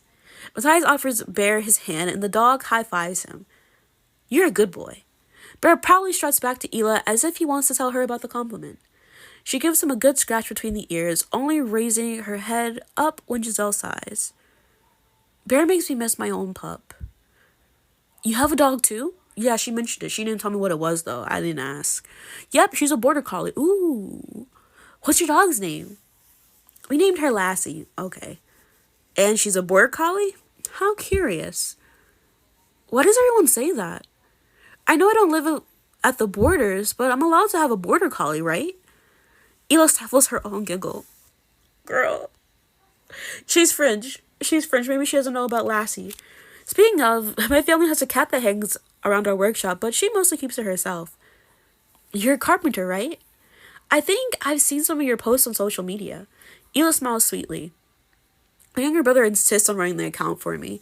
The fact that she's following a carpenter on Instagram, that's crazy to me. I mean, I'm sure she produces cool, great work. It's just carpentry? That's not something I've ever considered. I mean, I have an Instagram, but I don't use it because I don't want to. I don't have a need for it. I don't care too much about social media, but he enjoys it, so who am I to say no? Ela turns to you. Are you a big social media fan, princess? Fuck no, I hate social media. I don't like it. I don't like it, but I do doom scroll on Twitter. Honestly, I can't stand social media. It takes up so much time and I get nothing out of it. I don't get a single fucking thing out of it either. I go in there, I scroll, sometimes I do posts, sometimes I talk about stuff. Do I get anything out of it? No, not really. Sometimes I get engagement, but that's about it. And it's not a lot of engagement. And I appreciate the engagement that I do get. But like, out of the time that I waste on social media, it's not good. It's not good for me. I don't like social media. If I didn't have to have an account for work, I'd be totally off the grid. I don't know if I'd be off the grid, but like, I would not be on Twitter. I'm on Reddit. I don't post on Reddit often, but I do enjoy Reddit. I didn't think I would enjoy Reddit because I've heard horror stories. I've had some stuff happen to me on Reddit, like just racist people just like stalking me. But other than that, I've had a great time on Reddit. Giselle's jaw drops. How are you going to find out what celebrities are getting divorced without being online? Girl, I don't give a shit about who's getting divorced. They're not getting divorced for me. They're celebrities. Most of them get divorced in the end, sadly. Oh, okay. Tom Hanks is still married. For now. Don't jinx it. Ela looks horrified at the thought. You put your arm around her shoulders, offering her comfort. Don't worry, I'm sure they'll be together forever. A small smile plays on her lips. You're a hopeless romantic, princess. I like that. As the conversation progresses, you excuse yourself to grab a drink. You peruse the various bottles, considering your options. Before you can pick, your vision obscured by someone's hands. Guess who? Is it Taz? The small hands and wood-roughened skin make it easier for you to tell who it is. It's cute that you think I have to guess. I recognize those hands anywhere. Is it Hila? Okay, it's Hila. Oh, did I hear a giggle? Hila pulls her hands away and giggles. Now, why'd you follow me all the way over here just to do that? Girl, if you wanted to drink, you should have said something before I left. Hey, wanna grab a drink with me? Girl, sure. I was planning on dancing later, so I need the hydration. And the courage, too. Because I'm standing in front of a stunning person asking them to dance with me. Hila smiles hopefully at you. Hila's flirting with me. Why would I reject her? Why would I reject? I love her. Hila, I'd love to dance with you. And why don't we share a drink later? Here's what I'm thinking. If both of our lips touch the same glass, then maybe it counts as a kiss. Not an indirect kiss. What are we, in high school? Hila laughs and hooks her arm in yours. Hopefully not to Lana. But I'll cherish it as if we were a real kiss. She gives you a sweet smile you've grown fond of. Okay, now I definitely need to blow off some steam on the dance floor. Come on. Take me to the dance floor? You guide Hila to the middle of the dance floor where the lights are brightest. Where is the dance floor? We're on the roof. On the roof, as some people say. Bear trots around the dance floor, his tail wagging, but he's still keeping an eye on Hila. Oh, working man. The music is a deep thrum in your veins, and you move instinctively to the heavy bass. Hila matches your energy, rocking her hips to the beat against yours. She looks like a tempting angel, backlit by the pulsing lights, smiling bright in the moonlight. Hila throws her hands up and twirls when the music turns to a romantic slow song. When she falls back into your arms, you pull her closer than before. You're like really good at this. How did I not notice this before? I don't like to brag, but when I'm alone in my apartment, I like to dance around the place. I suppose it makes up for my lack of singing skills. Oh, not her being tone deaf. Girl, why you gotta be tone deaf? I would rather you be vocally inclined than being able to dance. Really, I have a hard time believing you're not decent at the very least. I'd say I'll prove it, but you don't want to hear me singing at all.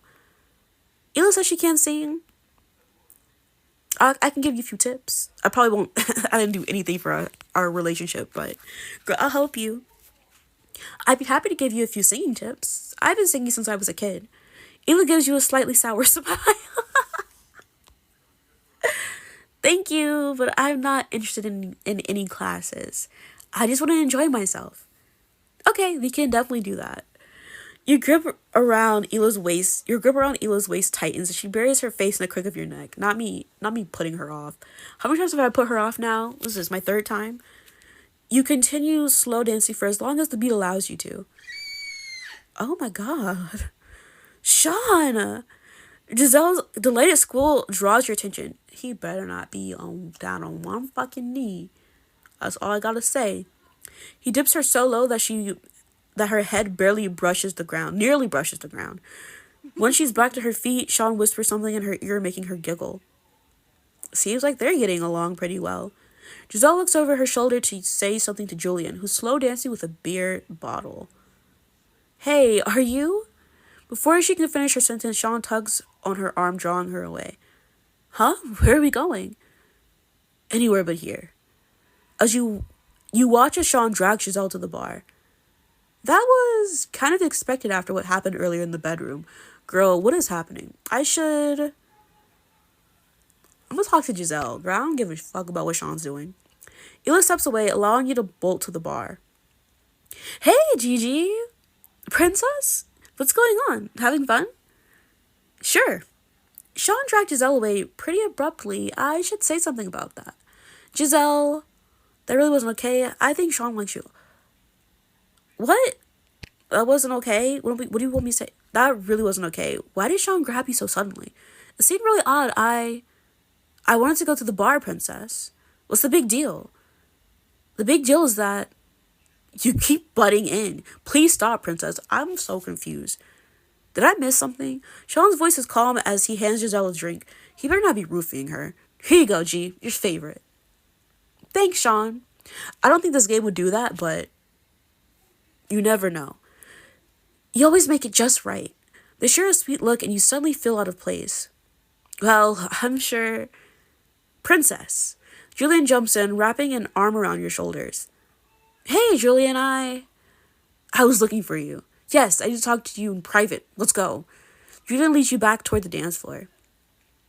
You'll thank me later, princess. Trust me. Hey, who turned on the music? I don't want to be able to hear my thoughts. The music cranks again, and Julian starts dancing wildly. Soon, everyone follows, and the room fills with laughter and energy that echoes through the rest of the night. Are you confused? Because I'm very confused. All I know is I was talking to baby girl, and then Giselle screams, and she gets dipped to the floor, almost busting her head open. And they go to the bar, and I don't understand. Why do they want me to get involved in that? You know what? I should have stayed out of it. Because I'm very confused. I am. Soon everyone follows, and the room fills with laughter and energy that echoes through the rest of the night. Like, if anyone wants to explain that to me, what happened, please. Because I don't know what happened. You decide to call it quits on the party, leaving everyone to dance and drink without you. On the one hand, you're missing out on laughing with your friends, but on the other hand, okay, pajamas. Having the shower all to myself is pretty awesome. The bedroom is completely empty, leaving you your pick of the beds. As you're considering your options, the sound of footsteps gets your attention. Carmen and Jirayu saunter in, laughing over some inside joke. They seem pretty close, don't they? The others begin filling in as well. I should pick who I want to sleep with before people begin pairing off. Who else would I sleep with? You turn to Ela, who's pulling down the sheets on one of the beds. Can I join you two, or is 3 a crowd? Girl, I've been sleeping here for like 3 days now. What is this 3's a crowd stuff? He's gonna sleep on the floor. Ela flops onto the bed and pats the empty spot next to her. Okay, outfit, okay. We'd love to have you, princess. Not him yipping at me. Just give me a moment. Ela fluffs the numerous pillows on your bed for tonight. How many pillows do you sleep with? As many as I can. 6, usually. I also have a lot of pillows on my bed, usually. 6 pillows? Lame, I sleep with 8. That sounds uncomfortable. That's a good amount. I would say that's a good amount of pillow. 6 pillows? That's a perfect amount. It is, isn't it? The best hotel rooms always give you 6 pillows. I leave them 5-star ratings just for that. I mean, I wouldn't do that just for that. What ratings do you give hotels that only provide 2 pillows? I don't give them a rating. I demand a refund. Kidding. I just politely ask for more. You chuckle at how sheepish she looks. Okay, all done. Ela throws her back into the mattress and opens her arms. I'm ready. Oh, she's so cute. You snuggle close to Ela and she drapes her head on your shoulder. Bear settles at your feet, warming them. She traces lines down your arm with her fingertips, giving you goosebumps. This feels oddly domestic. What do you mean? Nothing. I just can't remember the last time I had that feeling. You look over to her nightstand and see a dozen books. You like reading? I love reading. I usually prefer audiobooks, but tactile ones are an experience on their own. Now, how does that work? Zach, welcome in. How are you doing? What's up? She frowns and you gently swipe your thumb against her downturned lips. What's wrong? I was just thinking about my local library. After I read a book, I always donate it to them because their browse section is abysmal. It's this tiny corner in the back of the building, and there's no organization to it. I don't mean to complain, it just kind of sucks. Girl, you should complain. That's a public service, and they should have a better system for people with disabilities. I'm good, and yourself? I'm glad you're doing good. I'm surviving out here, you know? It's rough. These times are rough. It's Shark Week for me, so it's rough. She catches your hand and leans in to touch, seeking comfort. I'll tell Ela, you're incredibly thoughtful. I'm sorry it's that way. You should take action. I'm sorry it's that way, girl. That's probably what she don't want to hear that shit. I'm sorry I fucked up, girl. I'm really sorry it sucks. I wish I could do something to fix it. If you want me to storm in there and make a dramatic scene, just let me know. Ela chuckles, relaxing. I'll call you if it comes to that. Ela wraps her arms around you, and you bask in her presence. Before long, you both drift off. It's a calm and restful sleep. The next morning, you wake up slowly.